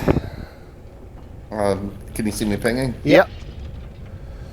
Him and everybody around him, so just him and Travis, really, right? Right, who's Travis? He's the warlord who's trying to take over the ship that you're fighting with us? against. No, he's fighting you. Okay, in that case, yeah. So just those two targets? Yep. All right, so the thug makes his dexterity save. Makes it. So he takes 10 points of damage. Travis.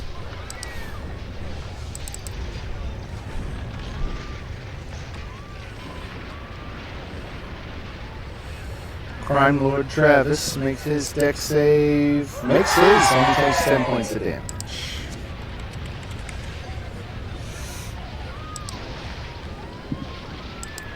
Alright, this thug is going to attack at Alex.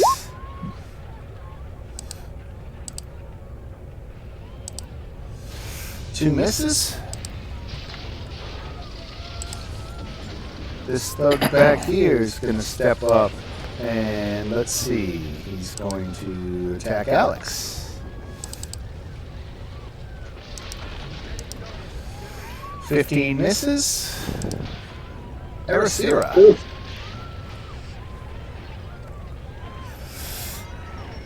Alright, let's see. I'll take a pot shot at this guy right here.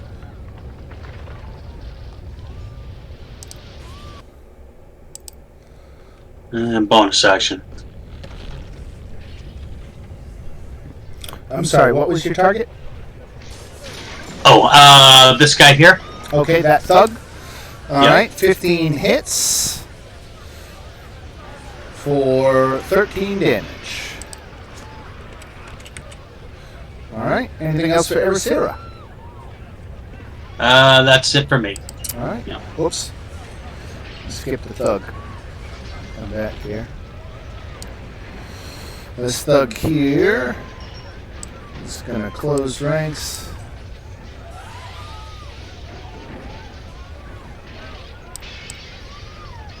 What the hell? He'll get in there and he'll try to attack Alex.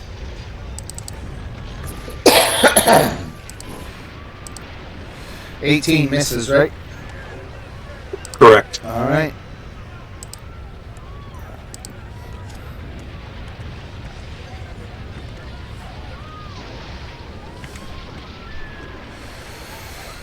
So, Calathil, this one's coming at you.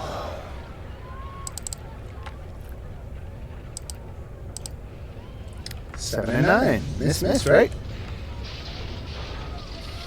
Correct. All right. It's up to you now. Okay. Let's see here. What kind of armor are these wearing? The thugs are wearing leather armor. Including the chief? The chief, he's wearing something else. He's got on... wait, no, that's another thug. He's got on... Splint. Okay. That's metal, is it not? I believe, yes. Okay, and final question. These thugs that are like further back, are they showing any signs of running towards the fight? They are still conducting business on the ship, though they are kind of distracted and watching. Okay. I'm gonna go ahead and cast Heat Metal at the chief. All right. I had a feeling that was coming. I had a feeling too when he asked what kind of material their suits were. All right. Oh, whoops. Sorry, I did not mean to cast it at 3rd level. Hold on. That's okay. Let me do that correctly. There we go. Is there any save for that or anything? Let me put the whole thing on. Oh no. Sorry. I'll answer that question in a second, Dan. I think there is. 2d8 fire damage when you cast a spell. I can use a bonus action on each of my subsequent turns to cause this damage again. There's not a saving throw. The saving throw is to drop an item if they're holding onto it, which obviously you couldn't do with armor. Which you can't do with armor, right? That's what makes heat metal so awesome. Okay.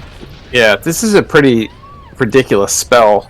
I mean, I guess it's situational, but wow. Is that a concentration spell, heat metal? Yes, it is. Okay. Yes, it is. All right. All right, and then we go to extra tricks. Okay. I'm gonna move in.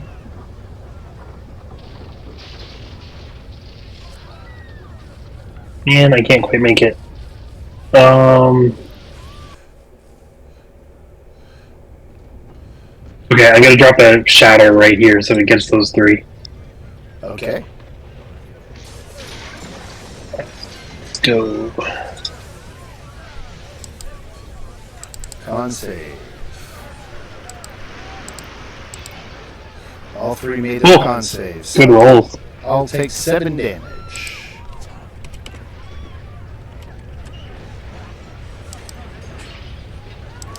Which is enough to kill this one. Yeah, it's a start. Alright.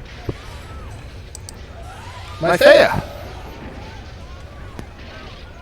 Alright, what a predicament we've gotten into. Okay, so I will go over here and I'm going to take a shot at this guy. It doesn't feel familiar at all, does it? No, I'm not getting deja vu at all. 14 doesn't hit, right? On one of the thugs? Yeah. It does. Oh, it does. It does. Nice. 16 So this points guy's of good. damage. Okay. Would sneak attack apply? Cause right next, or is that not close enough? Yeah, Calithal's right next. Yeah, I'm so sorry. I was blanking on your name. Calathil is right next to him. So. Right. Yeah. So sneak attack applies. All right. 16 points of pistol damage to this thug. Okay, and then as a bonus action, I would like to go over here, but to kind of try and hide among the crowd, if that's possible. Or is it not possible? It's possible. Yeah, so I'm gonna hide so, they don't know where I went. Sure. Okay. Try to blend into the hostile crowd.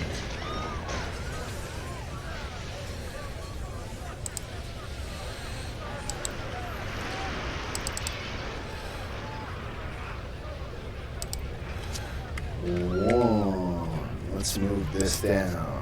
1, 2, 3, 4.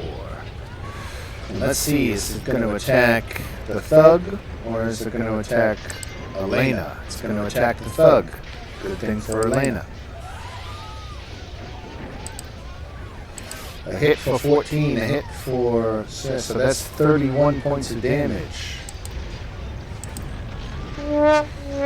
38 points of damage from the mob on the thug. The mob basically pushes forward and gets this thug on the side separated and beat him to death.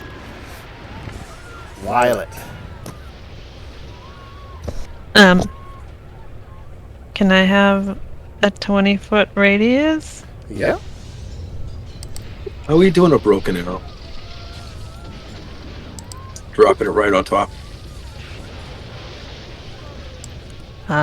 That's up to you. You should be able to move that. I only have 57 health, so how strong is it? I mean, you'd survive. I guess the thing I am worried about, though, is, this pier here, or whatever this thing is. It's it's made of wood, yeah? Right. Am I gonna set this thing on fire? I think that flash would it might leave it smoldering, but I don't think it would actually cause a fire. Okay. Then I need to ask Alex's permission. Well, if you drop it there, you don't even hit Alex. You just hit Yeah, I two just- thugs and Travis. I wanna get more of them though, cause like. Go ahead, drop it on. Like, and I can avoid her.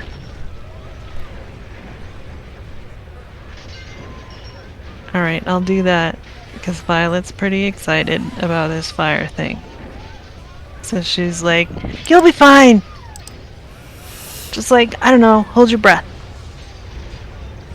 All right. Let's see that fireball.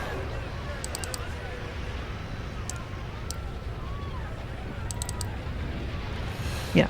All right, I'll start with Not a Travis. very good roll. Travis's save. He fails, so he takes 17 fire damage. Now all the thugs. The thugs, let's see, we'll start at the top two. 17 and 8. Minus 17. Minus 8. Alex failed your saving throw, so you took 17. I took the damage. Right? This thug down here, two thugs down here. Both made their saves, both take 8 points of damage. Be roll, man. Okay. Alright.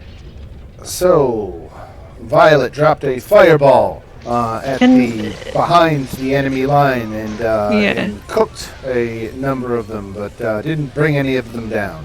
So she is frustrated, and she's gonna quicken an Eldritch Blast Okay. at the leader. At the leader, okay. 18 hits for 3 damage.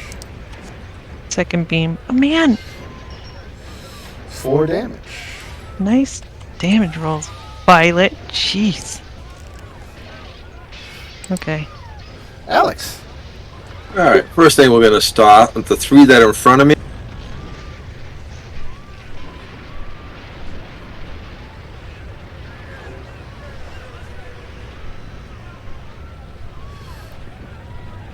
As soon as the roll comes through.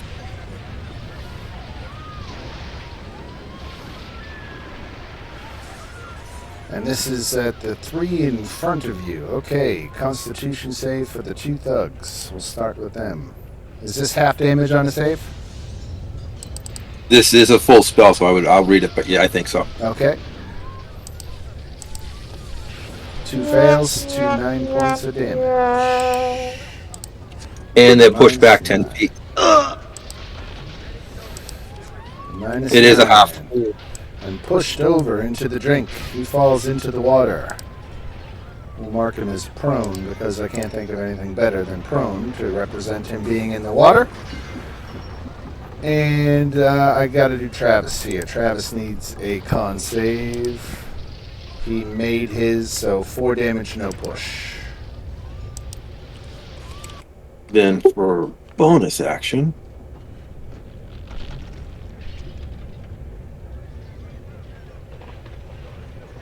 I am going to and put 5 temporary hit points back up. Okay. And that's my round. The thug up here is going to attack Alex. 18 misses. Thug here is out. Elena is going to attack the thug.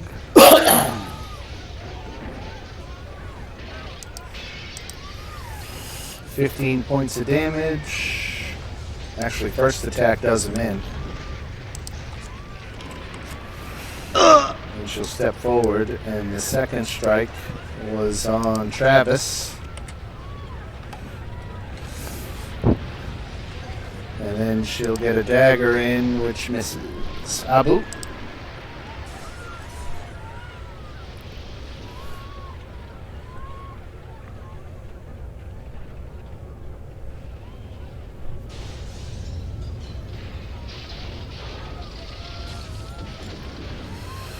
You're unmuted, sir. Sorry about that. I'm going to take aim on the leader with my short bow. And miss again. And then this one that's almost dead.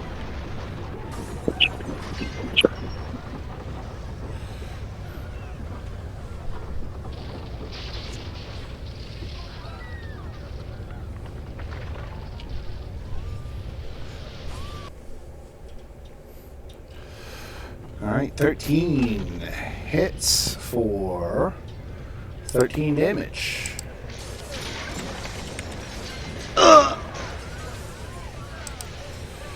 Travis, for his part, he is going to grapple Elena. I don't know if he did a good job of it.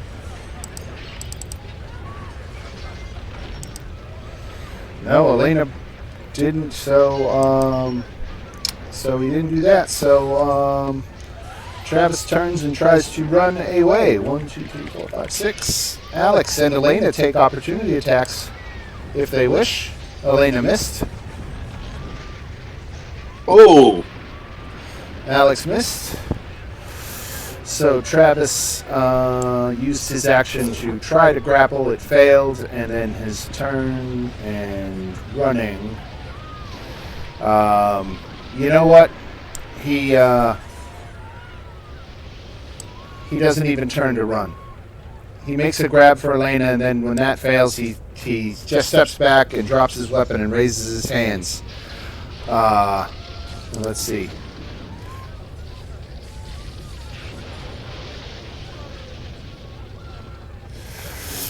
Travis just begs he says he'll relinquish control of the ship. He just wants passage for him and his men. I say okay for his men. I don't know about him, guys.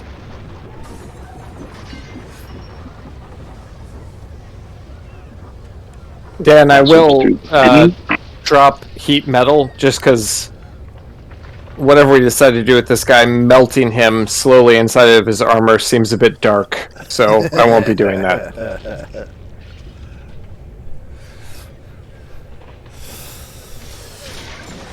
Alright, so that's Travis's turn. We're going to stay in initiative order, though, because this mob is all riled up at this point. And just because there are no more thugs around to attack doesn't mean that they're done attacking. So let's see. 1, 2, 3, 4 valid targets. Let's roll a d4 and see who's going to get it. Captain Elena is getting the ire of the mob.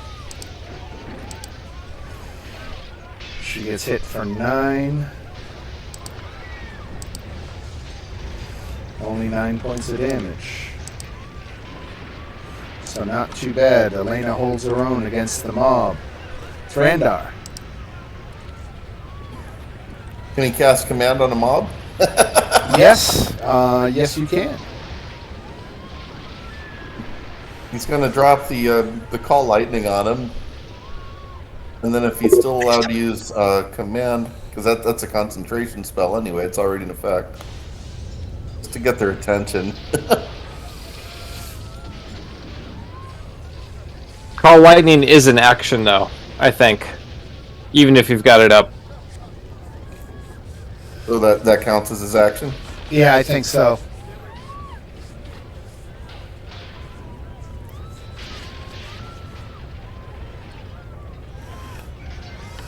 So did you want to call lightning or command?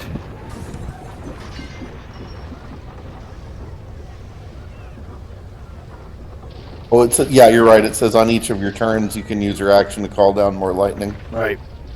Okay, got it.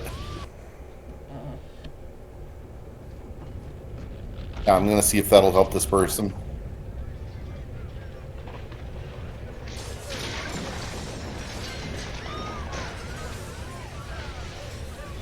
All right. Mob of villagers making a dexterity save. Failed.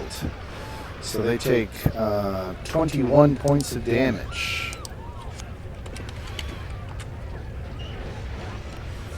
You thin out one or two members of the mob, but you just riled up more of them, so it didn't accomplish too much. Maybe a little bit, but with that we go to another mob, which is pressing down now on Boo and Exelgrix. Yeah,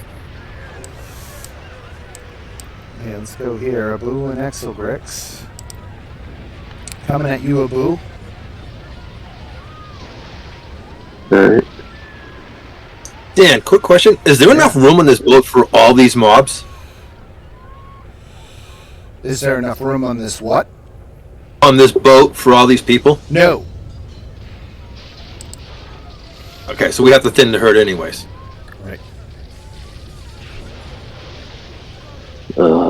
I take 12 damage from the second attack. Okay.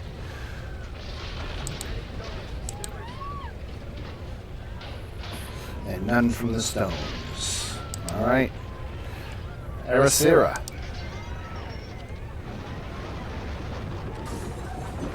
Oh, goodness, what to do?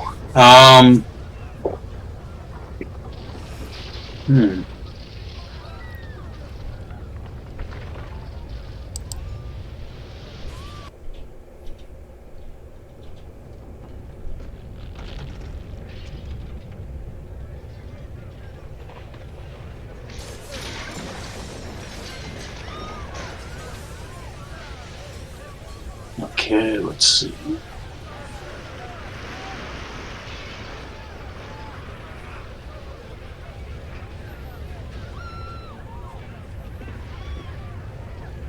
How quick can everyone make it to the boat?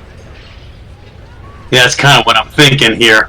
Well, let's see.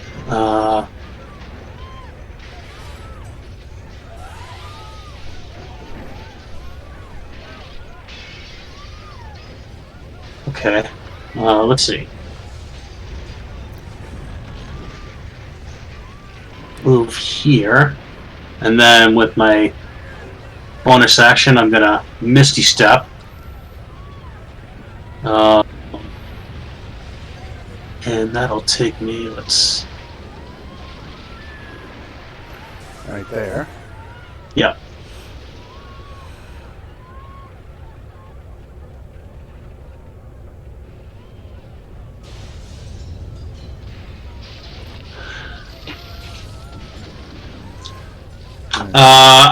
Alright, so that was my action, my bonus action. I can't dash after that, can I? Not unless you're a rogue who can do it as a bonus action.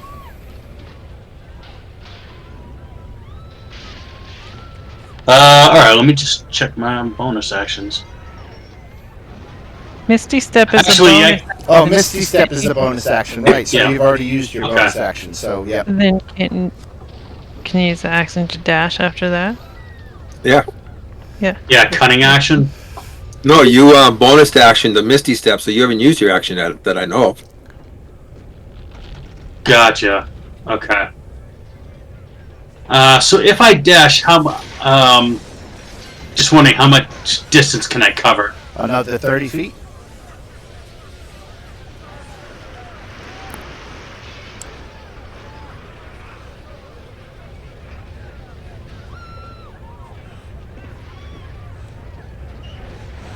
And that's me.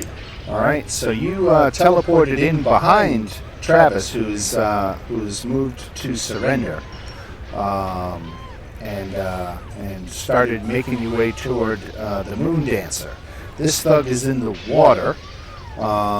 He's going to try to use an athletics check to climb out And did. Gets himself up here, but also sees his boss surrendering, and does the same thing. Calathil.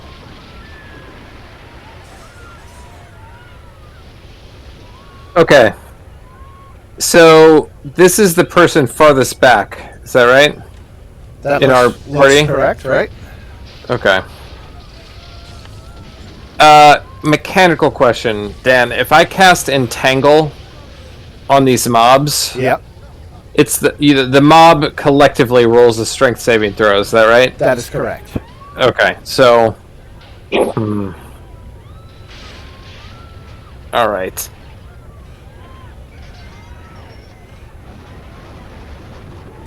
And if I were to move away from this mob, that would generate an opportunity attack. It would. Okay. I'm going to use my final use of Starlight Step to pop back there.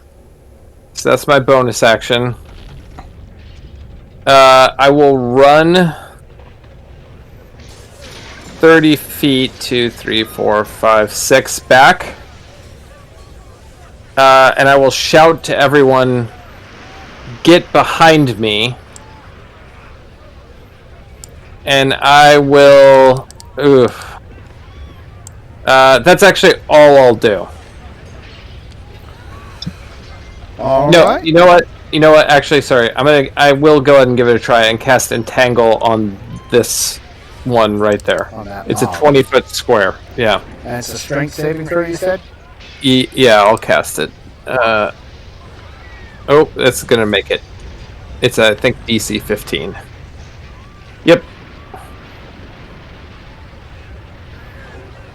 That's it. All right. Mythea. Oh, you skipped me. Oh, did I? Sorry. Excellent, Grix. Yeah. Yep.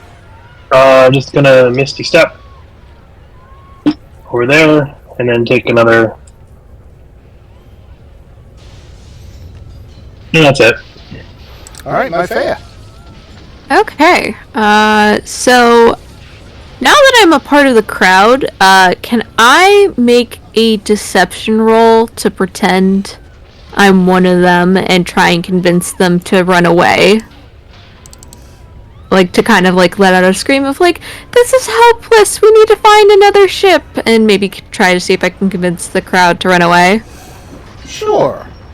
I'll give it a collective insight check. And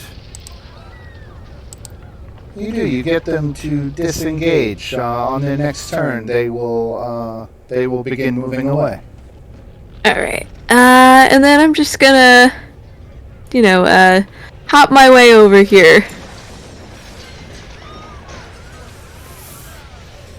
And that'll be it for my turn, if I can get them to disengage at least. Alright.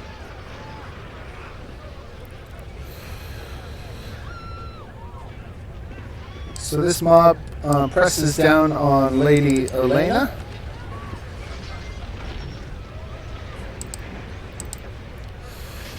I think that's 2 hits for 30 damage.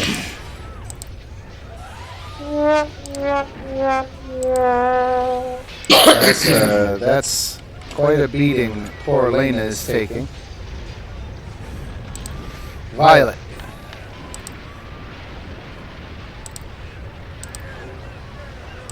So Violet has Misty Step. So Violet can run up. She can run up and then she can Misty Step, but like her full on Misty Step would put her right on top of Travis, so I assume I can't do that. So, but if I Misty Step there, since they're not fighting us, can I now be like, excuse me, pardon me, and like run through them, like with my dash? Yes. 1, 2, 3, 4, 5, 6. Yeah, so I get right up there.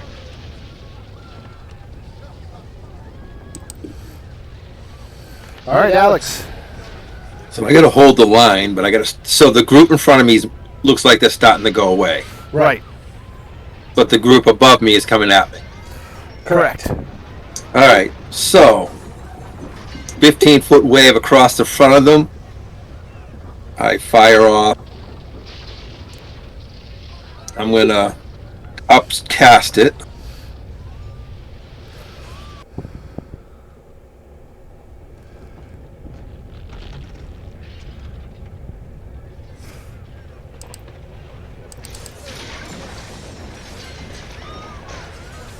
Across the front of the group to the north, and I say, "Stop or die." Come on, why are they so slow? All right, so a Constitution save. They failed. 17 thunder damage to the mob. Why don't you make an intimidation check? And they're also pushed 10 foot backwards since they failed.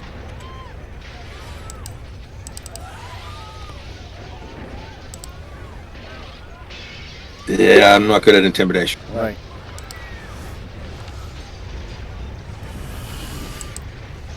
All right. Elena. Oh, she went down? Nope. No. Nope. Elena.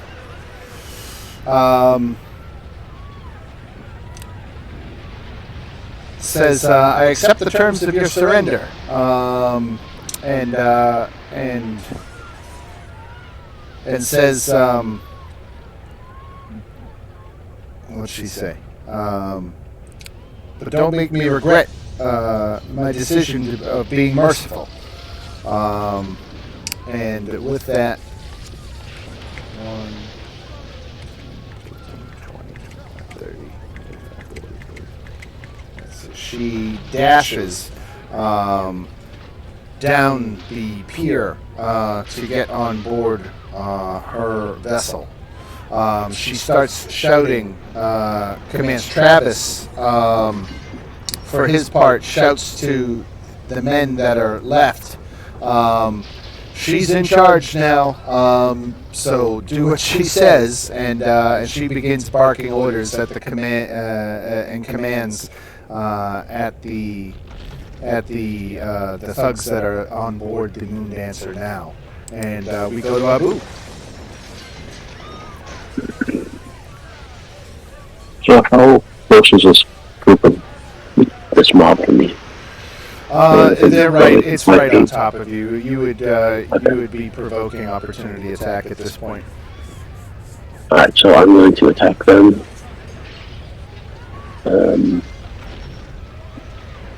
With my rapier.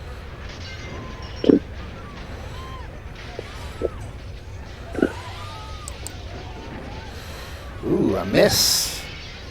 A miss, but with my mobile feet, they can't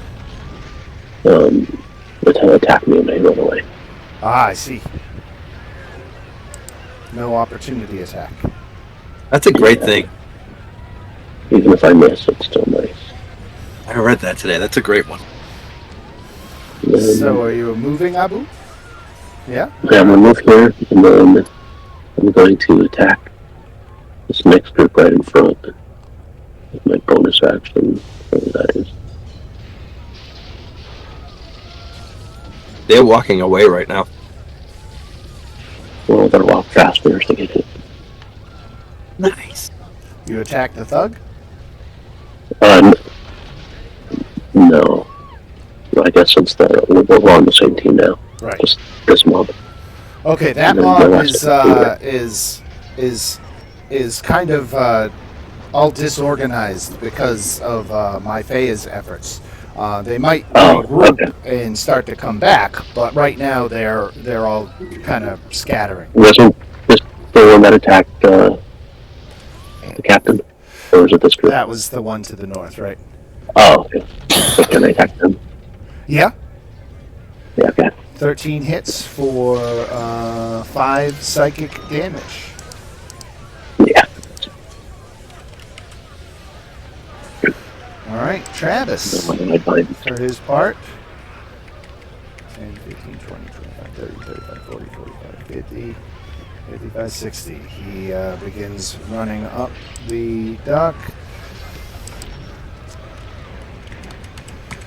This mob moves, and then let's see. Let's repeat that saving throw. Nope, they're still dispersing. Thrandar. going to cast a command spell since you said I could do that. Yep. Let's see. On the mob in front of me. Okay. And I'm just going to tell him swim. Good command.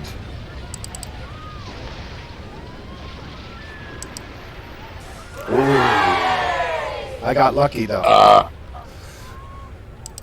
Good command though. Really good command. That would have been good. Worth a shot. Right. Right. And the mob says no. And they come up on Tranda. Oh shit. But was he gonna move? Oh yeah, sorry Thrandar, did you want to move? I kind of did.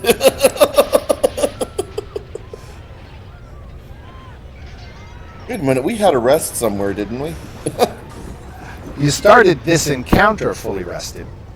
I was gonna say, there's no way I'm down to 8 hit points. I never got hit by anything.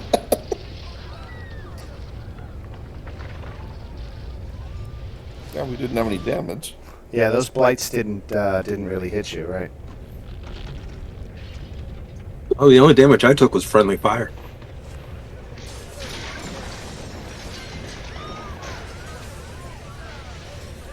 But it did its job. I'm not sure why it still shows 8 out of 35. Might show it 43 hit points. Like, Yeah, I see you at 43. I see you at full health. Yeah. For some reason, my little bar above my head says 8 out of 35. I'm like, why is that? Yep. Okay. Yeah, mine says 40 out of 40, so it's very wrong. I was going to move up here originally. All right.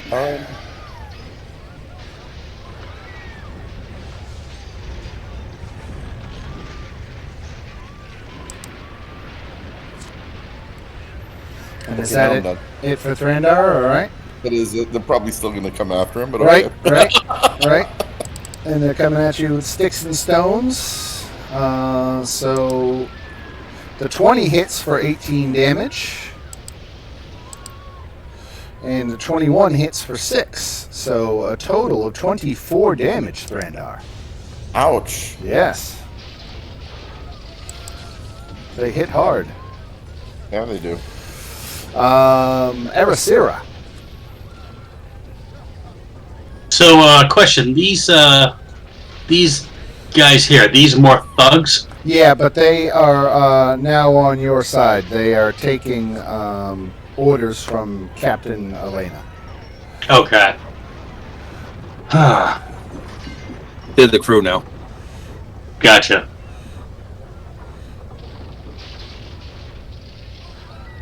Not really sure what more I can do here. Don't worry, I'm just holding up the door here so they can get in. Playing Hodor right now. Right. Hodor. Yeah, just dash, make it for the ship. Yeah, I guess so.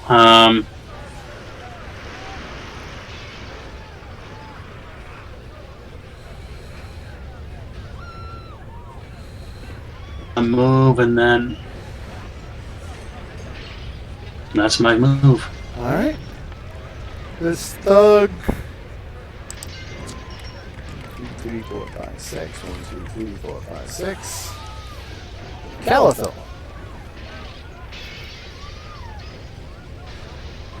Okay. Calathil will shout, Threndar, Myphea, Alex, get the hell on the ship. And then she will take 1, 2 steps back, and she will hold her action to cast Spike Growth. With the triggering condition then being basically like when all of my allies have sort of moved behind the bow of the ship. Right. She's going to cast it here. So basically this whole area from the bow, from that part to the right is going to be covered with spikes. Okay. And that's it. Exogrix. I am just trying to get onto the ship.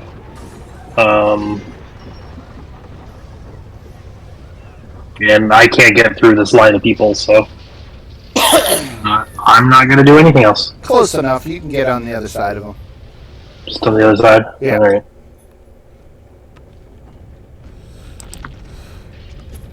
Maithea.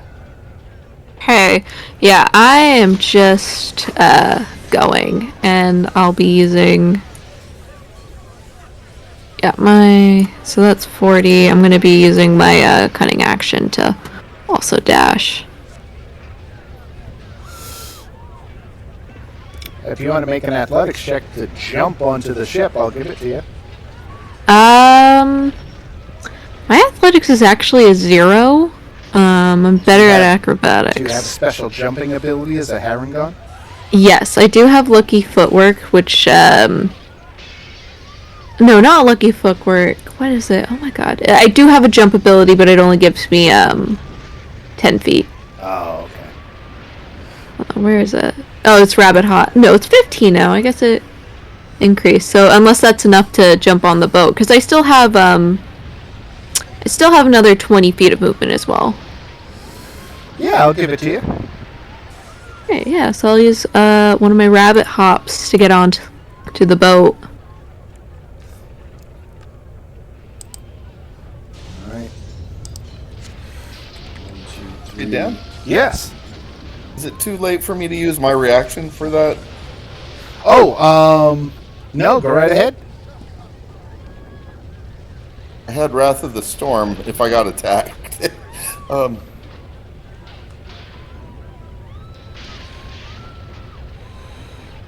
Dexterity saving throw? Yep. Failed. 8 points of damage. Not a lot, but Something, alright. And this mob presses forward onto Alex. Here comes Alex.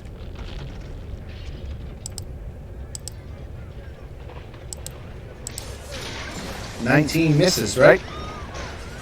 Correct. Alright. Violet.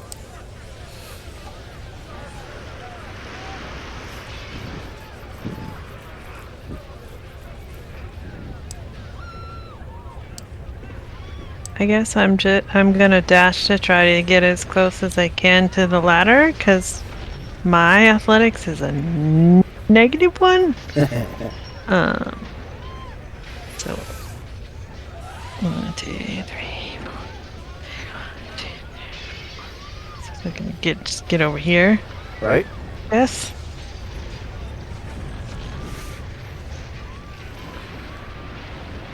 Alright, I think it's just a question of getting Alex and Thrandar away from these mobs.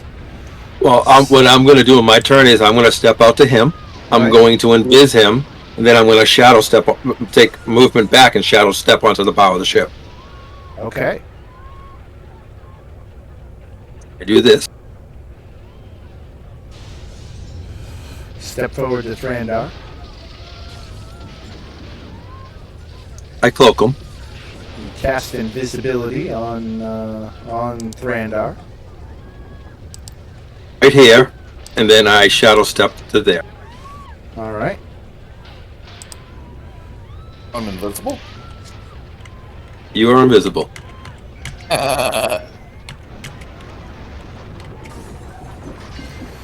Elena gets on the boat. Abu.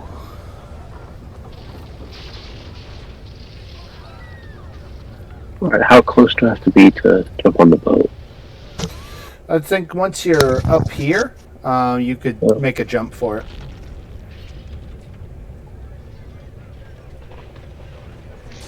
That's exactly my sweet position.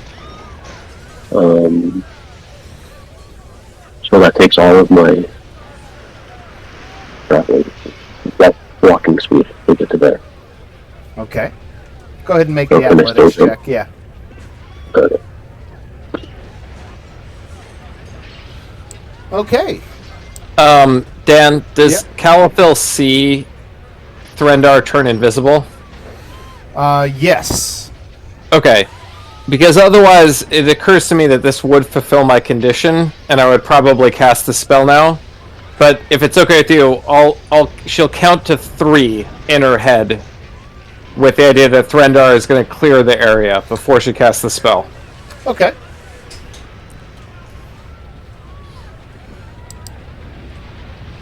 Travis gets on board the ship. A mob of villagers.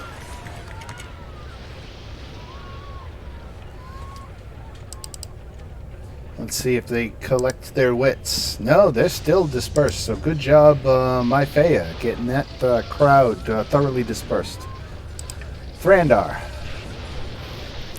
If nobody can see me, I'm just gonna try and sneak past them. How much movement do I get? 30.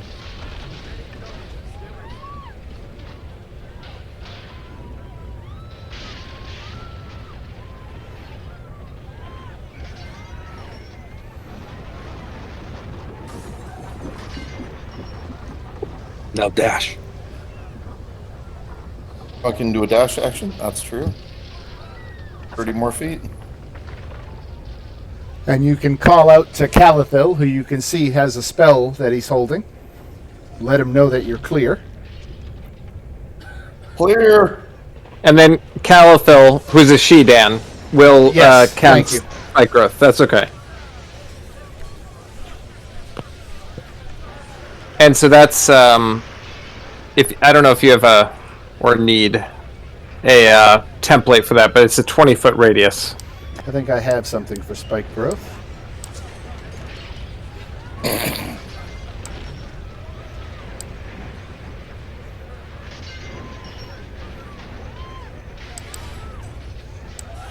Two, three.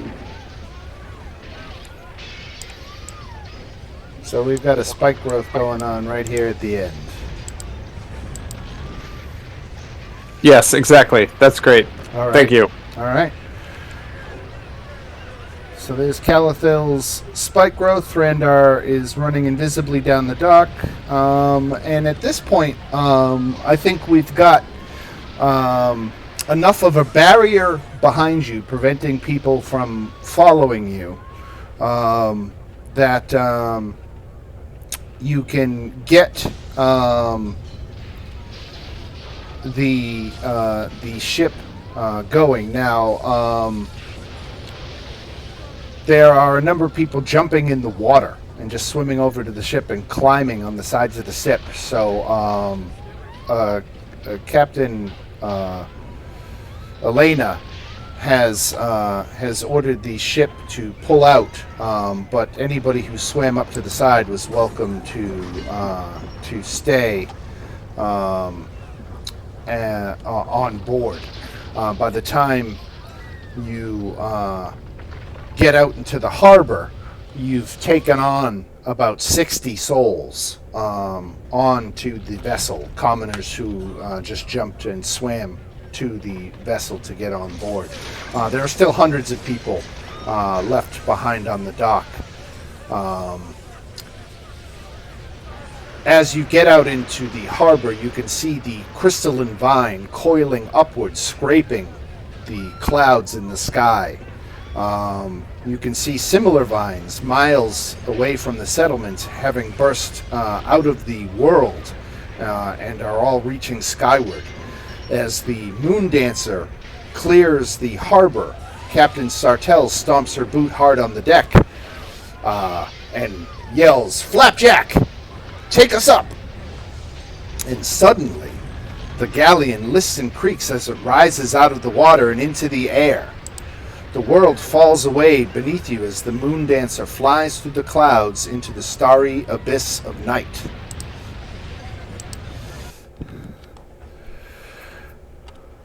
And that is the end of Chapter 1. As the Moon Dancer leaves the planet's atmosphere and enters wild space, Captain Sartell sets course for a place called the Rock of Brawl, which she says is a few hours away. The Rock of Brawl is one of several asteroids orbiting the planet Toril, and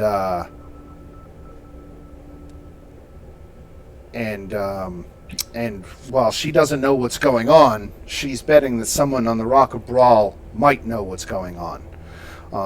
And that is where Chapter 1 closes for tonight. Now, do I want, with our 15 minutes left, to get into Chapter 2? I suppose we could do that. Let me transfer you first away from this map and onto the map for the Moon Dancer.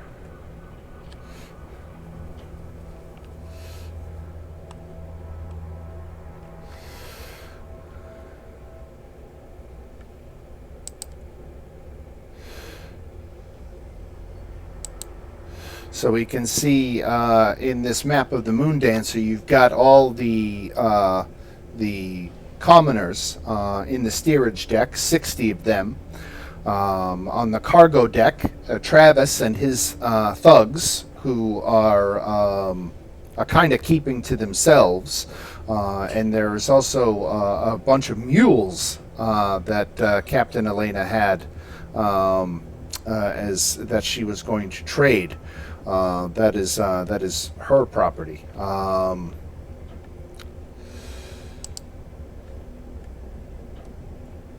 Let's see, aboard the Moon Dancer. So standing on the deck of the Moon Dancer, you see scores of crystalline vines erupting from the surface of your world. Some of the vines reaching high enough to break through the clouds. You find yourself sailing through a void filled with colorful gases and blinking stars, and a school of space-dwelling fish swims past the ship on the starboard side.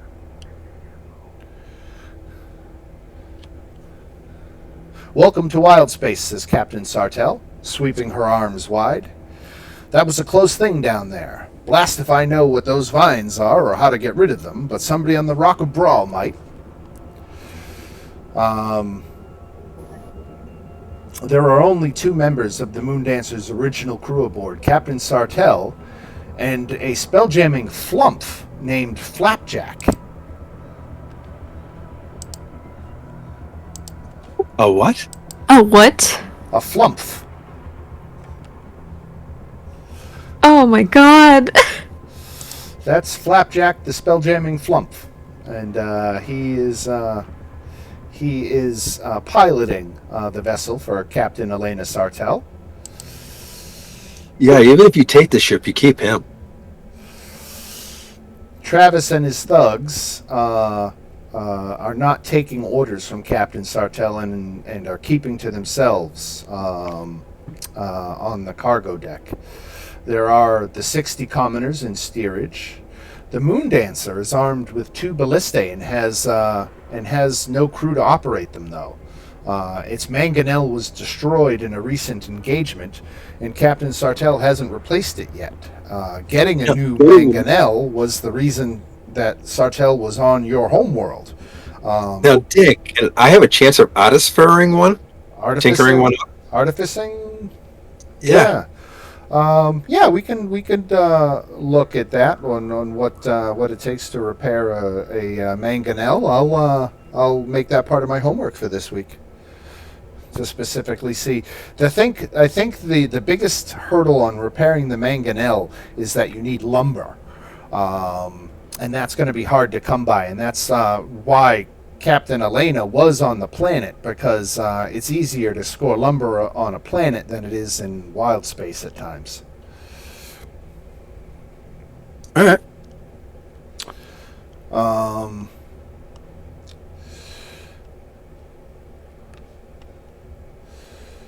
So let's see. So there's Flapjack, the spelljamming flump, in his quarters here.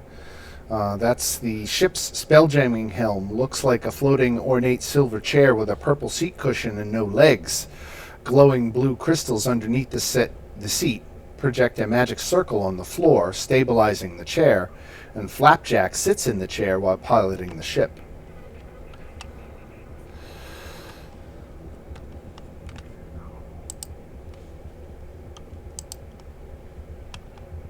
All right.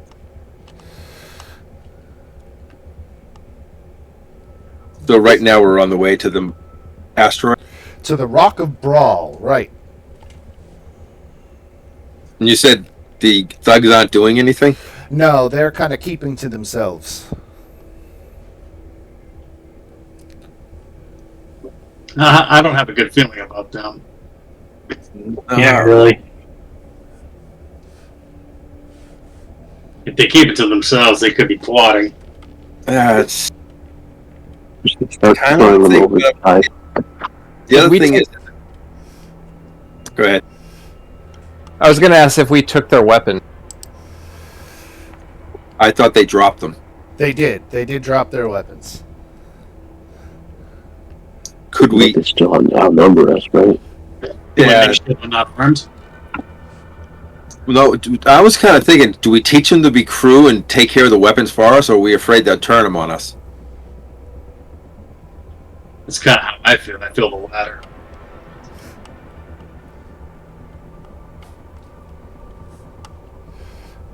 Because right now, we're weak as shit. At least I am. I'm down to one spell left. So at this point, you do have time enough to take a short rest.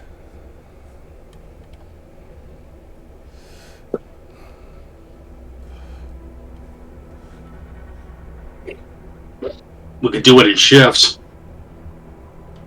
Actually, I'm looking. I don't think a short rest will do anything for me. So I can keep an eye out. Yeah, I was about Hit to points. say I don't Really. get anything special back after a short rest, so I'll also be on shift. Yeah, I can at most get one. I'll Die take some back. influence for the short rest. While they're taking a rest, Dan, I'm going to poke around and see what I can do about fixing things and upgrading things. Okay. So that way next week we'll figure that all out. Sure. Sure. All right. So, you take your short rest. You're traveling through space at spelljamming speed. And the ship slows to flying speed as another vessel comes into view, approaching the Moon Dancer from astern. The pursuing vessel looks like a giant moth with wings made of iridescent crystal, similar in color and luster to the crystalline vines that ravaged your world. You can just make out figures on the other vessel's deck scrambling to arm the ship's mangonel.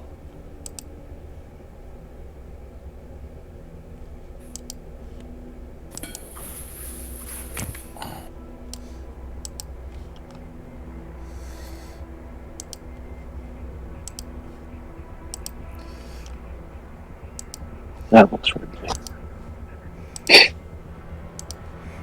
Sorry, oops, I didn't mean to pop out that one. So this is the vessel that you see bearing down on you from astern.